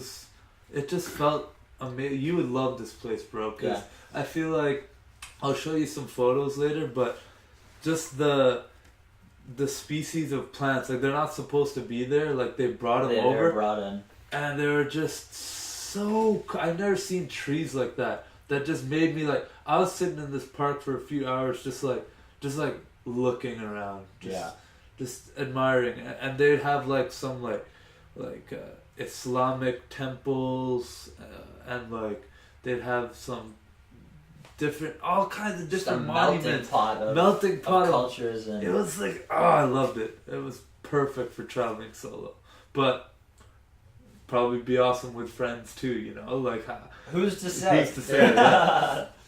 For sure. And in Japan, Trevor, was there any one city in particular that you felt accommodated, solo travel or? There's a kind of a split between the two, just based off what we were talking about and like how being alone made you felt in certain ways as well. Hiroshima was a huge one for having that feeling of being alone, like the same way with the couples, but in a very different way of just like, it was a gloomy ass day, like cloudy, it rained on and off, and you're going to see a place where a nuke hit and wiped out hundreds of thousands of lives. So you're thinking looming over you. Yeah, exactly, right? You can't not think about that. And like you go to the museum and like the little memorial, and of course there's other tourists because it is just one of those spots. But like it's a different vibe, obviously. People aren't going there to be like have a good time. It's more just to like accept what's happened in the world and like embrace it almost, even if you didn't play a direct part in anything, right? Mm-hmm. There were some like incredibly profound moments being a solo traveler in Hiroshima where I got to be in certain parts of the museum alone. One of which there was this huge spiral staircase into this big room with a little fountain right in the middle of the room, and it was just a very small trickle of water that you'd hear. As you're going down the spiral, I won't spoil too much of it just in case you guys ever do go, but it just kind of gives you walks you through little captions of things that were kind of transpiring up to what happened, and like things that occurred, like give you numbers, stats and stuff, that kind of idea, just get you into that mindset. And then when you finally reach the end of the spiral, you walk into a dome with this fountain, a very, very small fountain in the middle with, again, it almost like it sounds fake. The water sounds fake. And you walk in, and just the way this place is built, you walk in and you hear like a after echo of your footsteps. So it's like da da da da da da. Oh shit! Nobody else was in the room. Yeah, it's pretty. I walk towards this fountain, and it's a really big room, and the entire thing is a 360-degree view of after the bomb hit, basically like a photo. So I'm walking into this room, I'm like overwhelmed by ambient sound, and it just takes you to another world. It really does. Man. It just puts you. They did it so well. Hairs on my neck standing up. Yeah, it was. And experiencing that I just closed my eyes for a second. Alone too. That's it. Like that. That was the epitome of solo travel for me. It was just I feel absolute. like if there was one more person there, you would just be like, "Fucking no, man, you're ruining my moment." Think about how beautiful and these guys don't have headphones in, but I get to hear what everyone's saying in my ear, and Trevor doing the da da da is beautiful. Imagine if it was da da da da da. A couple kids running down and making a bunch of Yeah. Because clearly that added. Oh yeah, that whole that was dimension to the experience. 100%. Right? Yeah. Like what made the experience what it was, and like I was lucky. I went when I went. Like it was off season. Like just about to be winter, nobody's there for any of the festivals or anything like that, and middle of the day on a weekday, nobody's going to be there, right? And that was awesome. That's definitely like when I'd recommend going to somewhere like that.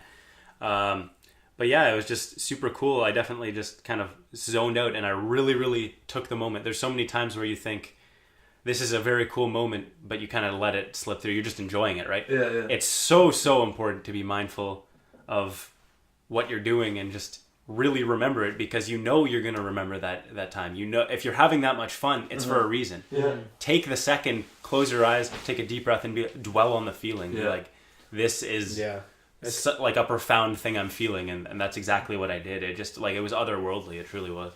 That's such a big thing. Like when you're I think like my mindset when I was like on my trip and when I was seeing all these things and experiencing these things, I'm just like, yeah, that's awesome, like good times, but like it's like coming back and it's like, all right, back in my hometown, doing some reflection, and I'm like, wow, that was like that's one of the most beautiful things I've ever seen, and like it's so like as you're saying, it's so important to just like take the time to take the moments, it in. Yeah. It takes an extra 10 seconds, and it's the difference maker between you forgetting about it or like really experiencing it and remembering it for a very long time.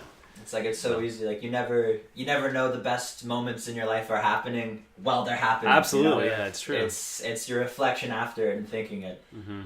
So just take guesses at like this might be your best moment in my life. So you just gotta you just like stop and like a crowded subway Wait! train, just like everyone No, never mind. It's not it. It's past. It's not it. It's not the one. You guys fucked it up. Whose phone is that? I'm trying to have a profound moment here. No, me, man.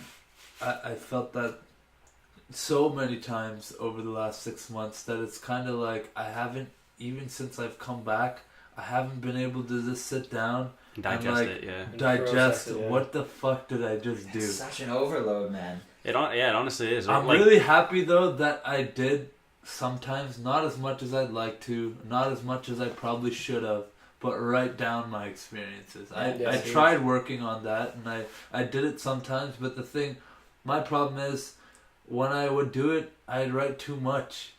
Yeah.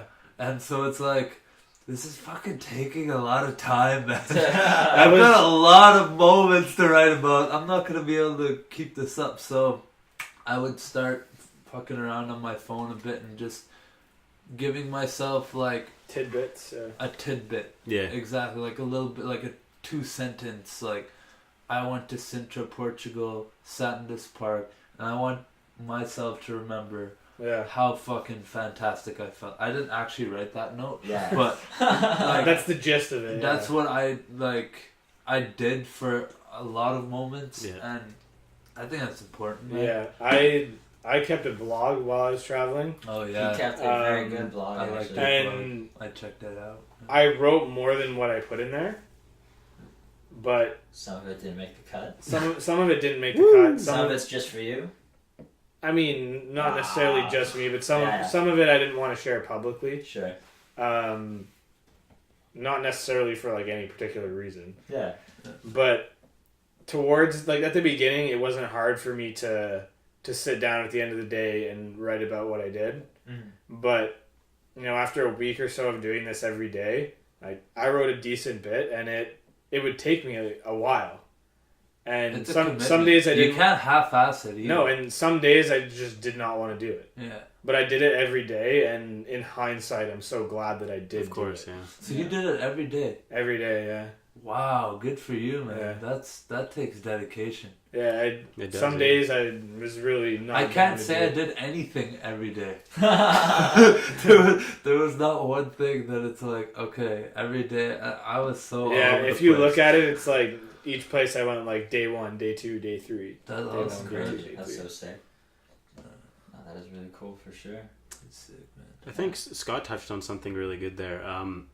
What was something that each of us like took away and kept for ourselves?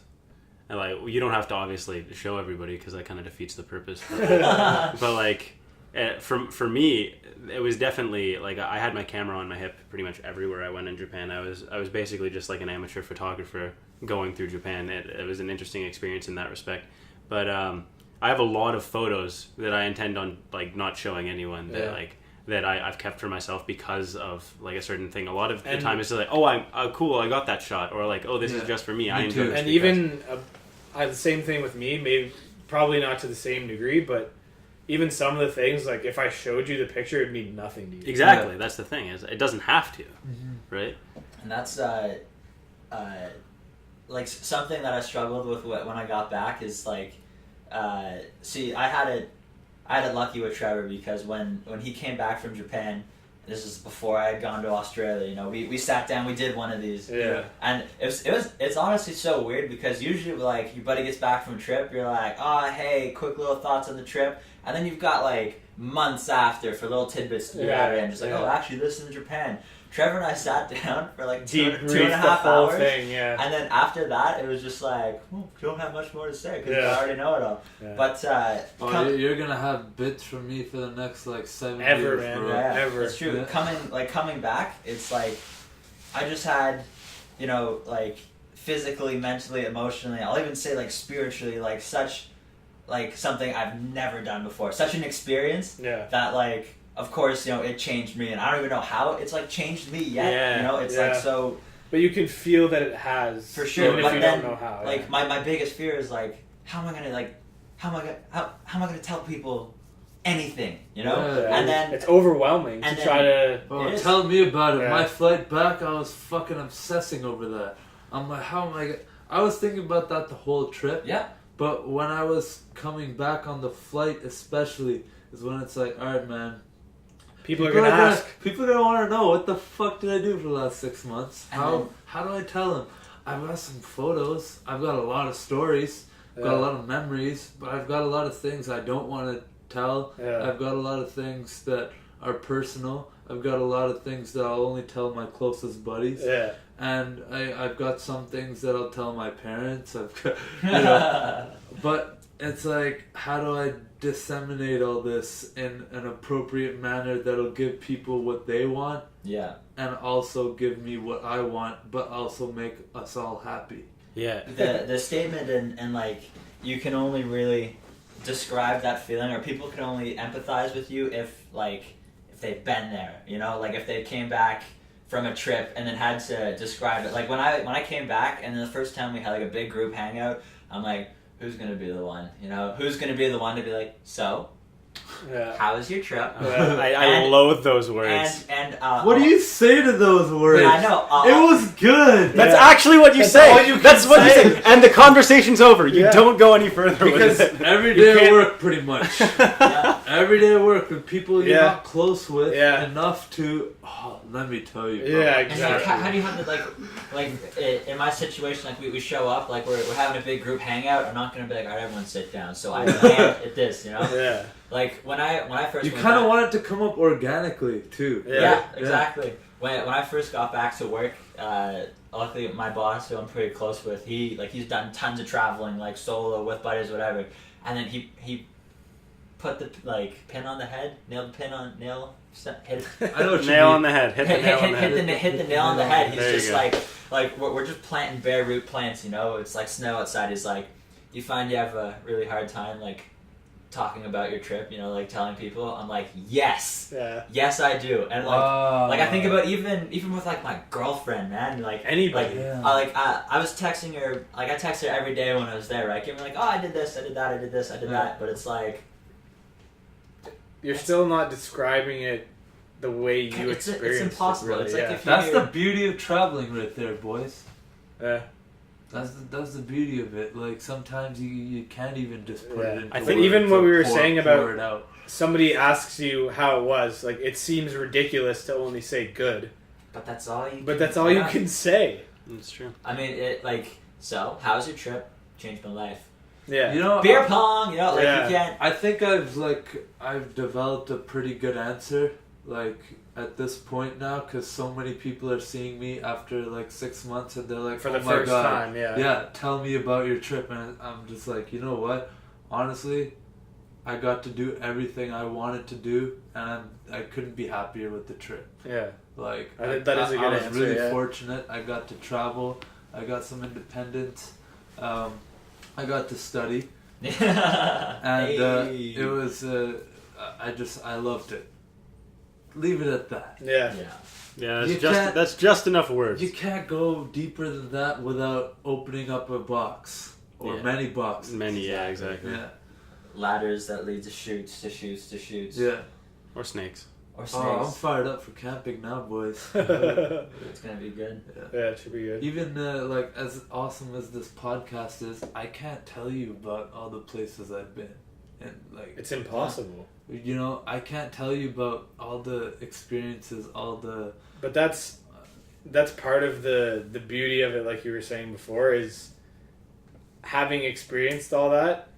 Bits and pieces of it are gonna be told throughout, honestly, the rest of your life. Yeah. And that's part of it, right? Like, your friends are gonna learn this here and this there over time about your experience. And if it was, I think some of it would be lost if you just tried to say it all in one go, and then that's it, right? I felt like this trip, if you wanted to ask me honestly what it did for me in a short way, is it grounded me so much to the point where I don't feel like I have to talk about it. Yeah, I know what you mean. I don't feel like I have to post about everything I'm doing on Instagram. You don't need that validation. I don't need it. It's like, man, if you care, we'll talk about it. Yeah. At some point, I don't need to shove it in your face. I don't have to post things all the time. I don't have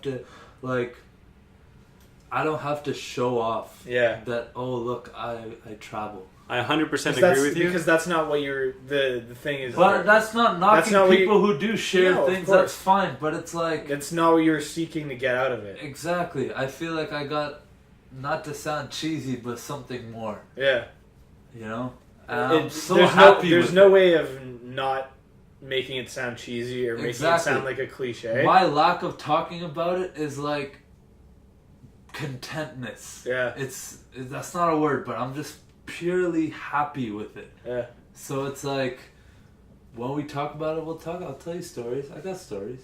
I got some stories. You want to talk about it? I mean, what does anybody like ever seek to achieve by going somewhere they've never been, right? Like you're basically setting out to gain perspective. That's all you can really hope to achieve. Yeah, it's like you're going to see other things, see other people live their lives in different ways, and you're going to gain a greater understanding and how you choose to like accept that information. Like you could be a bigot about it and be like, that's not the right way to do things. No, sir. Or you can like, this is really interesting. There's so many things that they do better than us. And that's part of the beauty of it is disagreeing with. Oh, absolutely. The way that other people do things, right? It's like, this is not the way that I would do it, but I see, even if you don't, I was going to say if you see the value in it, but even if you don't see the value in it, just experiencing the way that other people do things. Exactly. Because they have no choice, essentially, because that's where they were raised and where they have chosen to live. Everyone's going to do their own thing. I'm not going to knock it, but just one big thing I'm struggling with now coming back is I've experienced that now, and it's this crazy balance between I appreciate Ottawa so much more now for some weird reason. For sure. I love it. I love this city so much, but at the same time, I feel this weird weight of like, oh my god, I'm back. Yeah. There's this burden now. It's like, oh shit, this is life here? Yeah.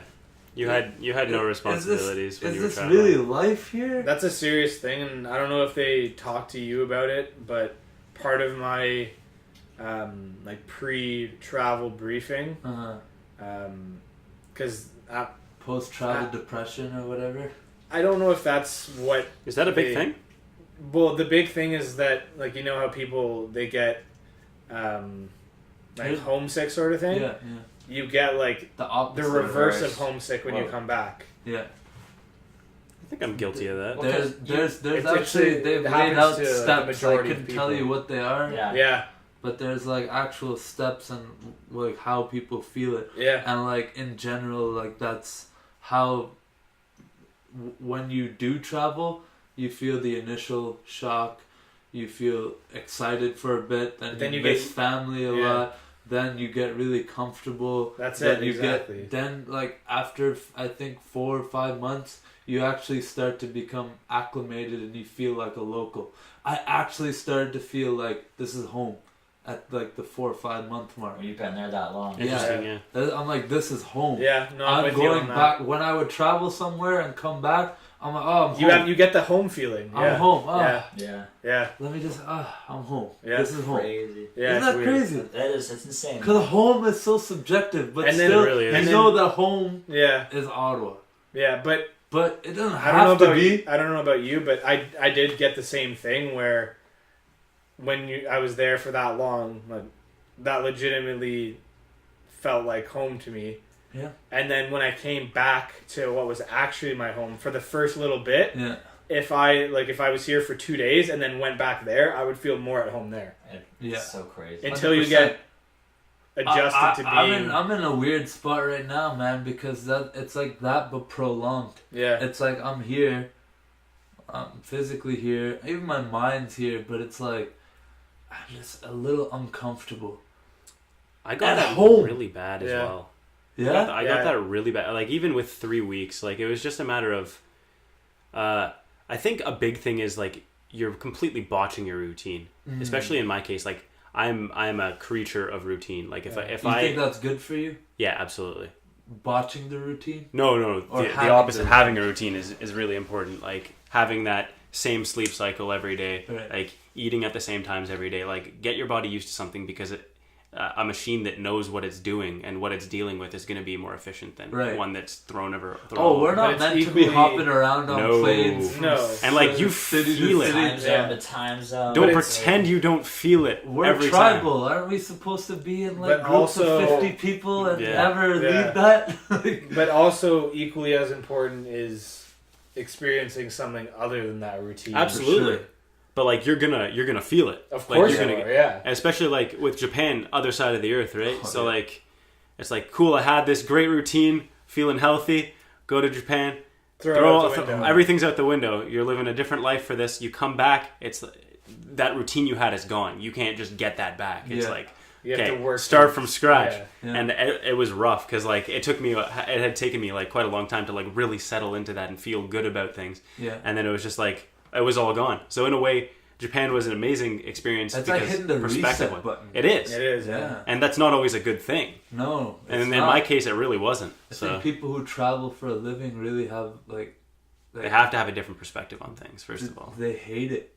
Also, yeah. Well, I mean, you gotta like. There are some people with some dispositions that are just like, better off alone. I do it. I don't care. Or like, there is no home for me. And that's like, there are people like that. And good on you for finding what you do well. Yeah. But the majority of people would definitely couldn't do it for long without breaking down, I'm sure. For sure, man. I think it's rare to find lifelong, like, continuous travelers. Even if you're, like, 3 months in one spot, 6 months in another. Oh, yeah. I mean, like, I'm sure, there are some people, but eventually you're going to find a spot.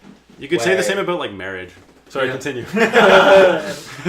Eventually you're going to find a spot, and you're just like, I like this space, no matter, like, maybe you're Canadian and you found your spot in Cambodia, wherever. But, like, even eventually, like, travel podcasters that I listen to, there are a couple, and then that's what they did, travel all over the place, but, like, they bought a house in Philly now, they got a house in Philly. They still go and travel, like, wherever, but then back to Philly. It doesn't have to be binary, like, you don't have to be a perpetual traveler. No. You can have the best of. That's what I love about life, and being young and like living where we live is a big factor of that as well. Not having a kid to worry about, a mortgage to worry about, being tied down to responsibilities. Like being able to do this now, dude, it's such a blessing. Huge. Because think of we're so young and we've got this perspective now. It's not going anywhere. Our lives are still going to continue. Things are still going to happen.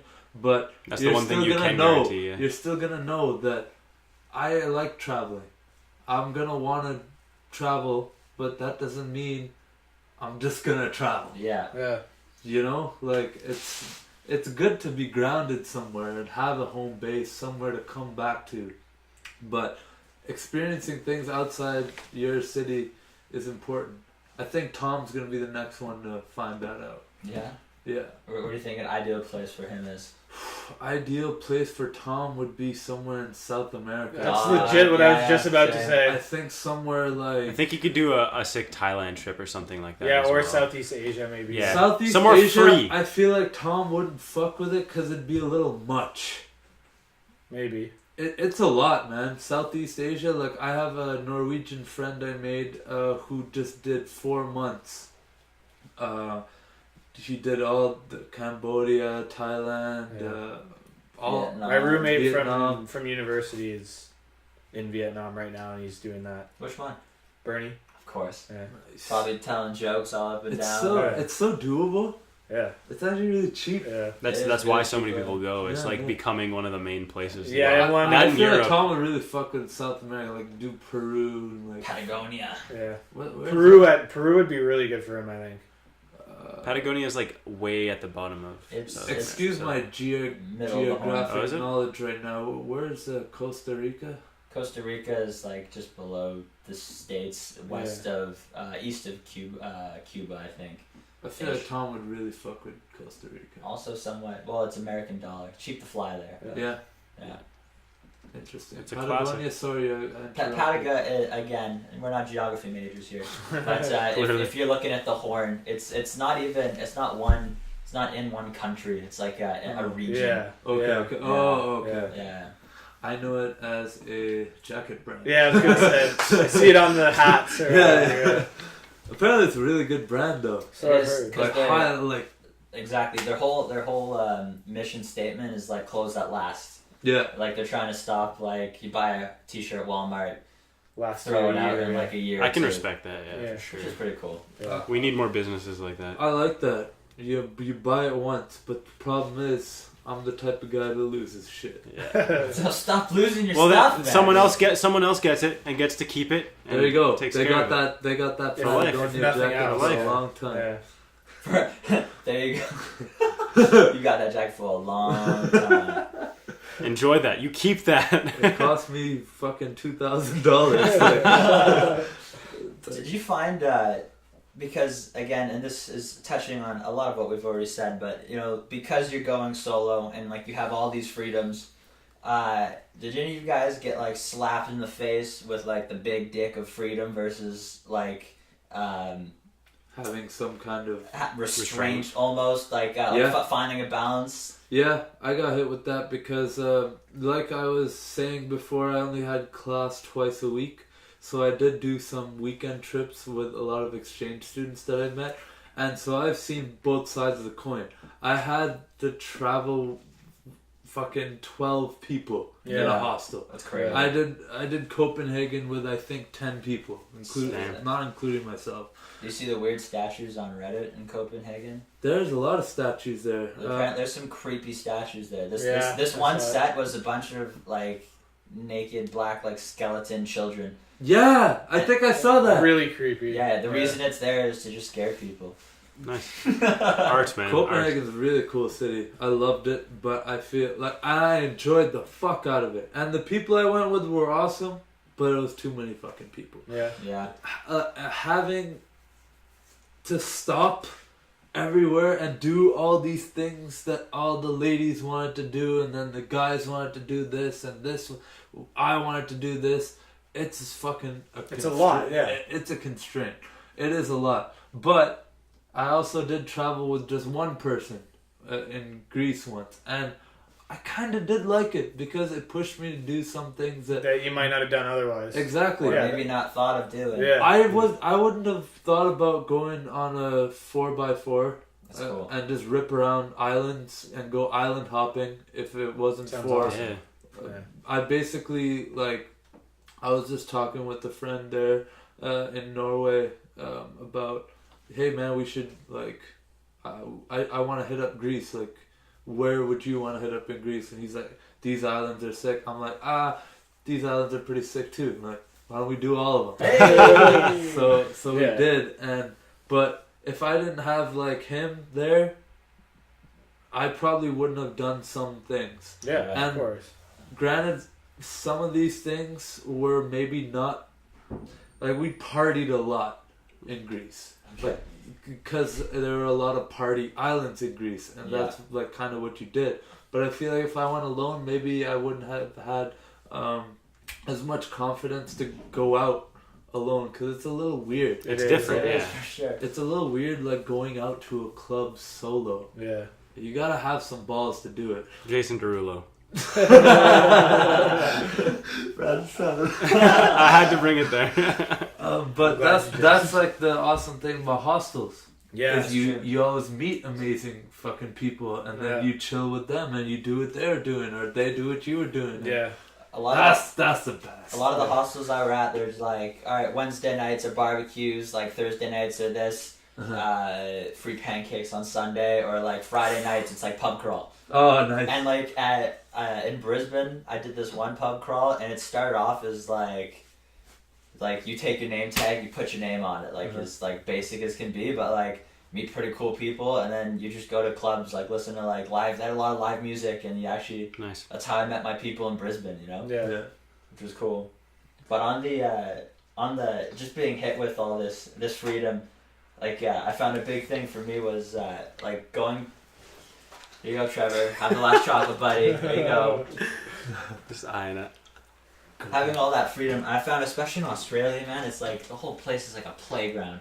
Like I spent a lot of money on like at just like because you can book through hostels like all these events and stuff you want to do. So like never been whitewater rafting before, might as well do it in Australia, and I just like boom, pay for that, and it's just like, but it's like looking at my bank account coming back, I was just like, oh boy, someone should have told me to calm down, right? But like thinking about it, like above that, like I wouldn't have traded any of those things, like when I was there, like because you were so free and I had no one else to like contemplate what to do, it's just like I'm gonna do my surfing lessons on this day, then I'm gonna go do the Great Barrier Reef on this day, I'm gonna go to the Outback on this day. It's almost good not to have someone like dictating what you do at all. Exactly. That was No, go ahead.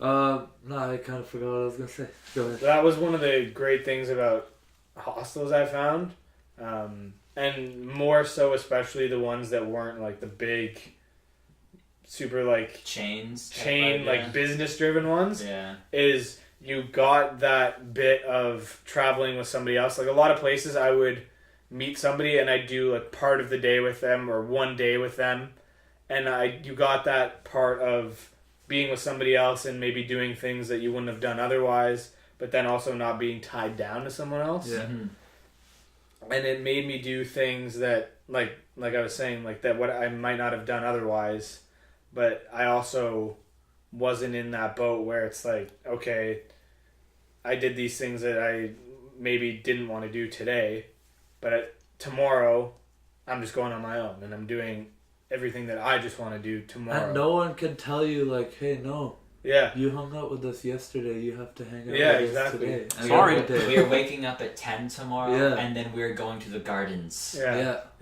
Click, click, click. Was there we're drawing close to 2 hours here, so we'll start wrapping this up. I think if the jury agrees, say aye. All right. But can always take an episode 2 if we need it. Yeah, exactly, for sure. Was there a person or people or individual that you guys met that kind of stood out for whatever reason that you can that just stood out, I guess? I always wonder because I've only done me, so it's like it's curious to know like would I have walked up to that person if I had someone else, or would I have walked up to that group if I did have someone else? Maybe I would have. Type idea. Yeah. But it's interesting how you can go from, I guess, just meeting anyone, building relationships. It's like this person's a complete stranger. Yeah. But what works out so well is when you're traveling is like you always have something to talk about, where you're from. Yeah. Yep. You're traveling, what you've done while you're here. Mm-hmm. And like my group for sure is hands down the best bang for my buck thing I did in Australia was this thing called the Rock Tour. Mm-hmm. It leaves Alice Springs, which is like capital of the Outback. It's like a 3-day, 2-night trip down to Uluru or Ayers Rock, which is that like little rock, world's biggest rock. Crazy spiritual place, great time. But like you drive down, you see the rock, you camp underneath the stars, like in swags they're called. They're like little beds around you. Oh, nice. And then, but you have this crew. You start off with a big crew. It's like 25 people, and you're all on a bus, and like, as a tourist, I fucking hate tourists. Yeah. But after that, because a lot of people only do like one overnight, then like it skins down the herd. And then, there's 2 German girls, a German guy, this like Chinese guy who stole my heart, who was like, legitimately his parents are like, you give us baby, you go to work. And he's like, I do not want that. So now he's like working in Alice Springs, like nice. The shittiest place to work in Australia probably, because it's like in the middle of the Outback, super hot. But it's just cool because you get to spend like go on this trip, and like you very quickly become just like this band, just like we're riding our buses through the Outback, Of course. doing our hikes, like waking up stupid early, like 4 o'clock in the morning to get like the sunrise views. And then after that, you go back, and it's like back to Alice Springs. But what the Rock Tour does is they have their own pub. You go there and you just get drinks. Awesome. And you That's just awesome. close the bar down after. Yeah. That's awesome. And even my tour guide, like her name was Emily, who I bonded with like super well. Like Australians, like they want to help you. Yeah. Sometimes it's obnoxious. I was just trying to watch rugby in one of the common rooms one time. This old guy was staying at the hostel, and then I asked him a question if he knew the teams who were playing. Old guys that stay at hostels, right? It's something. But he went on this, like, basically he gave me some good places to go. I took one of them, and I actually went there. It's a huge sidetrack in my little trip. which also helps, doing solo travel. But then, kind of dies down. We're watching rugby. And he's got another one. I'm like, cool, right on. And then he's got info on New York State. He's like, you got to go to Finger Lakes. I'm like, never heard of it. It's like they keep going until it gets a little bit awkward. Yeah. But that group in the Outback for sure is my standout squad, who I still have friends on Facebook. Oh, that's awesome. And big fan. That's woke up early, saw the Rock, did the hikes. That's huge. Got slizzard. Yeah. That's the first time I've ever bought tequila shots. I bought a round of tequila shots. Nice. 60-some Australian dollars. Just everyone's just Why, give me change. We're just don't worry about it. Vacation. It's one drink in Norway. But if you guys have any standouts, people you met, I had a couple. One of them was the very first place I went in Croatia. The hostel I stayed at was by far the best hostel I stayed at out of any of them. Really? In Croatia? Yeah, and it totally made the experience in that city for me. Nice.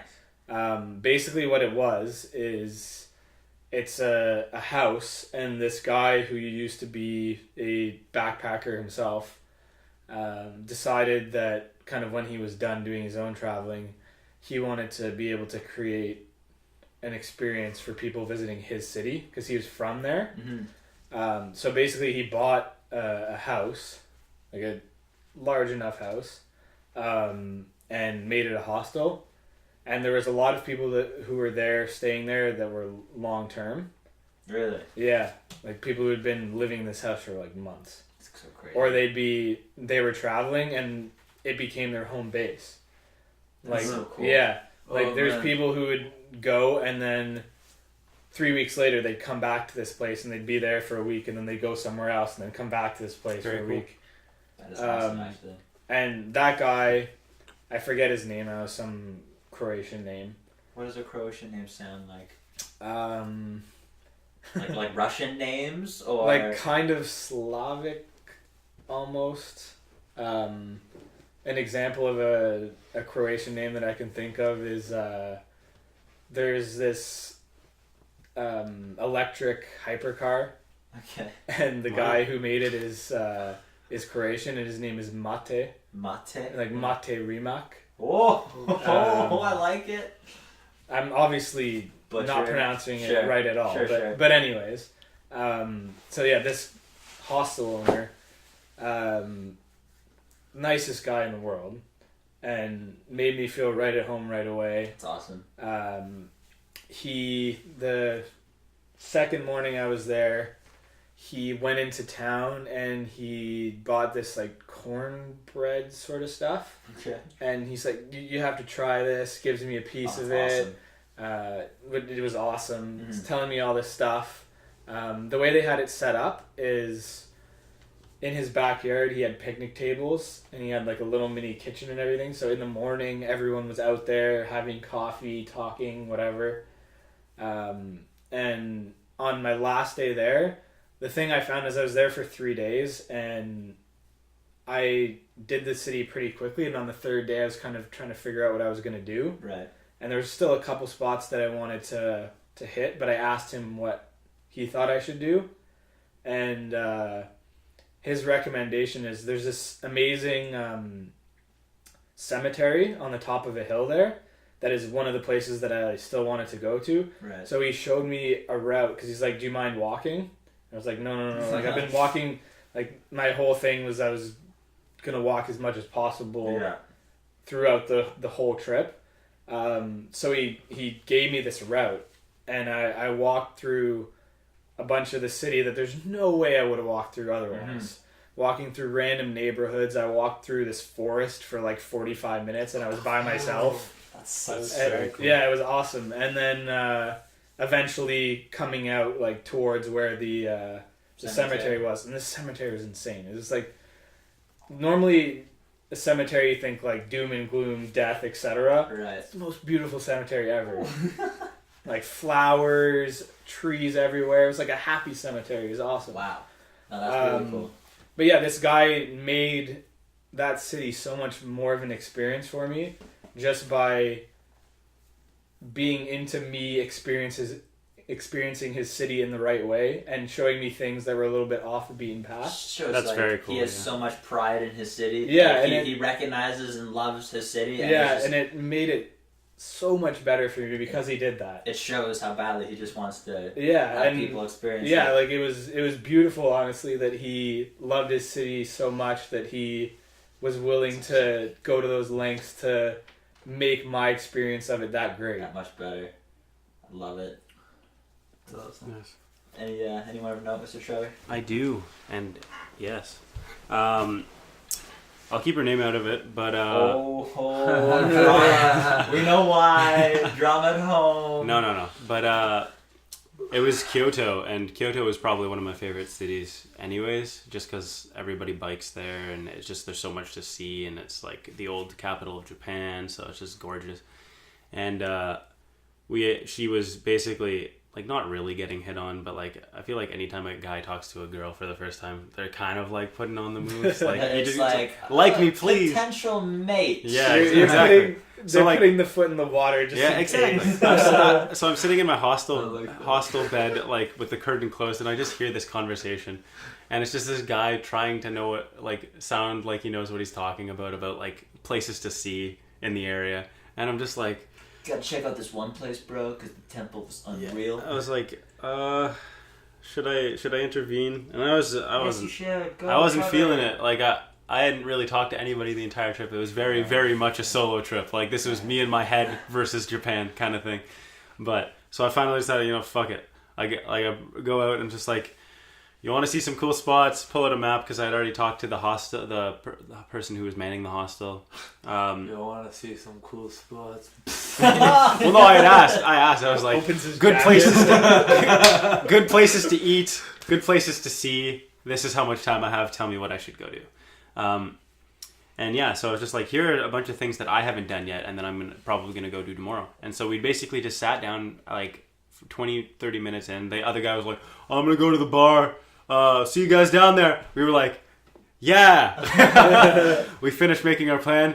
Realized we had a lot of walking to do because you couldn't rent bikes, because we had planned on renting bikes, because basically the stuff we wanted to see was in a triangle around the city. So like it was just like super spread out. So like we're gonna walk to the first place, wake up at 7 a.m, go for it. It's like a nice morning hike. It was just Fushimi Inari, if you're familiar. It's just 1,000, like it's the 1,000 gates, like the big orange gates. Yeah. It's just really well known. You'd know it if you saw it. Honestly, for sure. It's classic. Honestly, but I'm crashing, bro. I'm struggling to stay awake right now.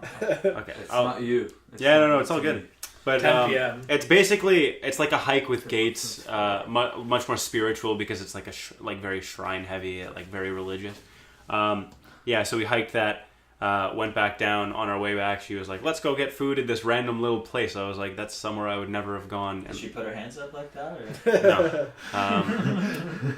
But I was like, all right, cool. Yeah, I'm hungry. So we went and got food at a random place, and ended up being like a cool little experience, because there was this like little woman's house, but also a little shop.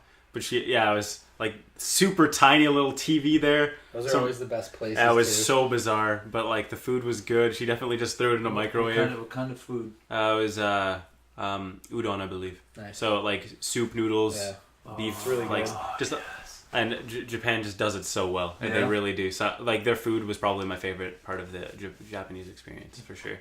I gotta ask the obvious question: how was the sushi? The sushi was phenomenal. Boom. There was different kinds of sushi as well, like different places you could get it that kind of like deemed its quality. Oh yeah. But it was all delicious. How was it price wise?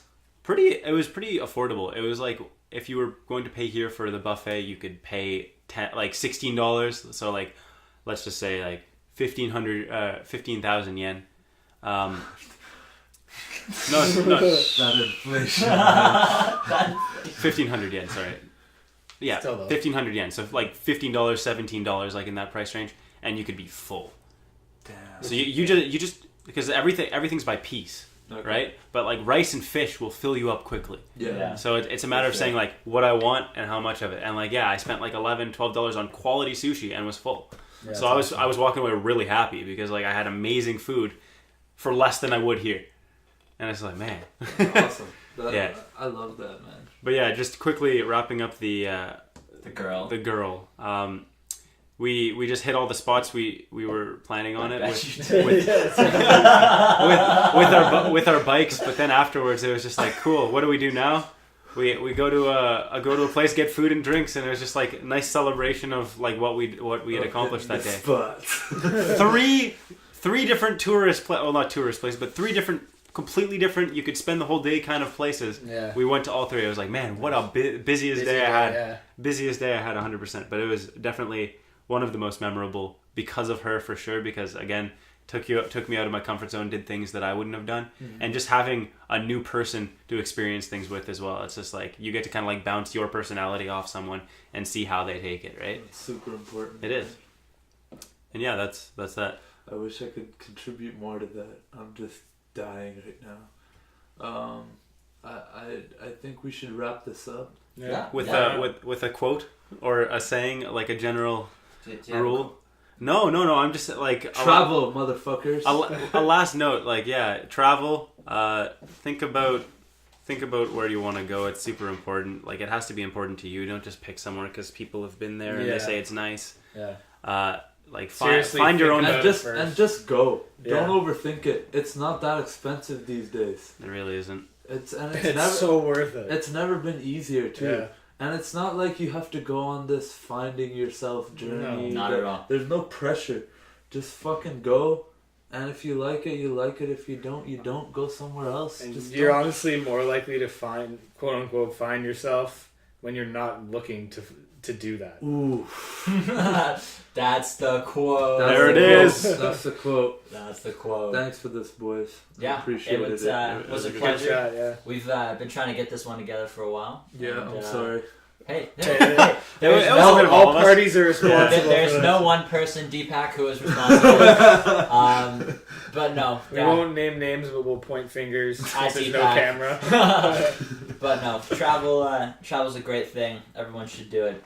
You're a completely different person when you're not home in the same confines to what you're used to, and your creature comforts. It really kind of pushes you to find out more about yourself. Or honestly, just go to those beaches, man. If you want to go cruise it up and booze, like that's good for the soul too. I think the most important thing I learned out of all my travels is you don't need much to be alive. No, shelter, really water, quote number two. Quote number 2. You don't need much to be alive and to strive. Like you can live a fucking amazing life with very little. Rhyming now. Yeah.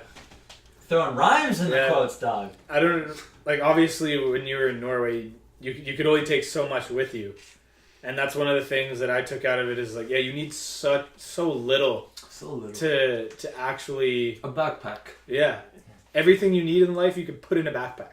Like I've met people who fucking live out of a backpack, and it sounds insane, but it's not that insane. It's really freeing, and that that's one of the biggest things. Like I don't need. You're not tied down to all this stuff. Yeah. I need 4 pairs of underwear. I can move anywhere with what I have, and I don't have to go back for those things. Yeah. Like, I can go. Yeah. And that's huge.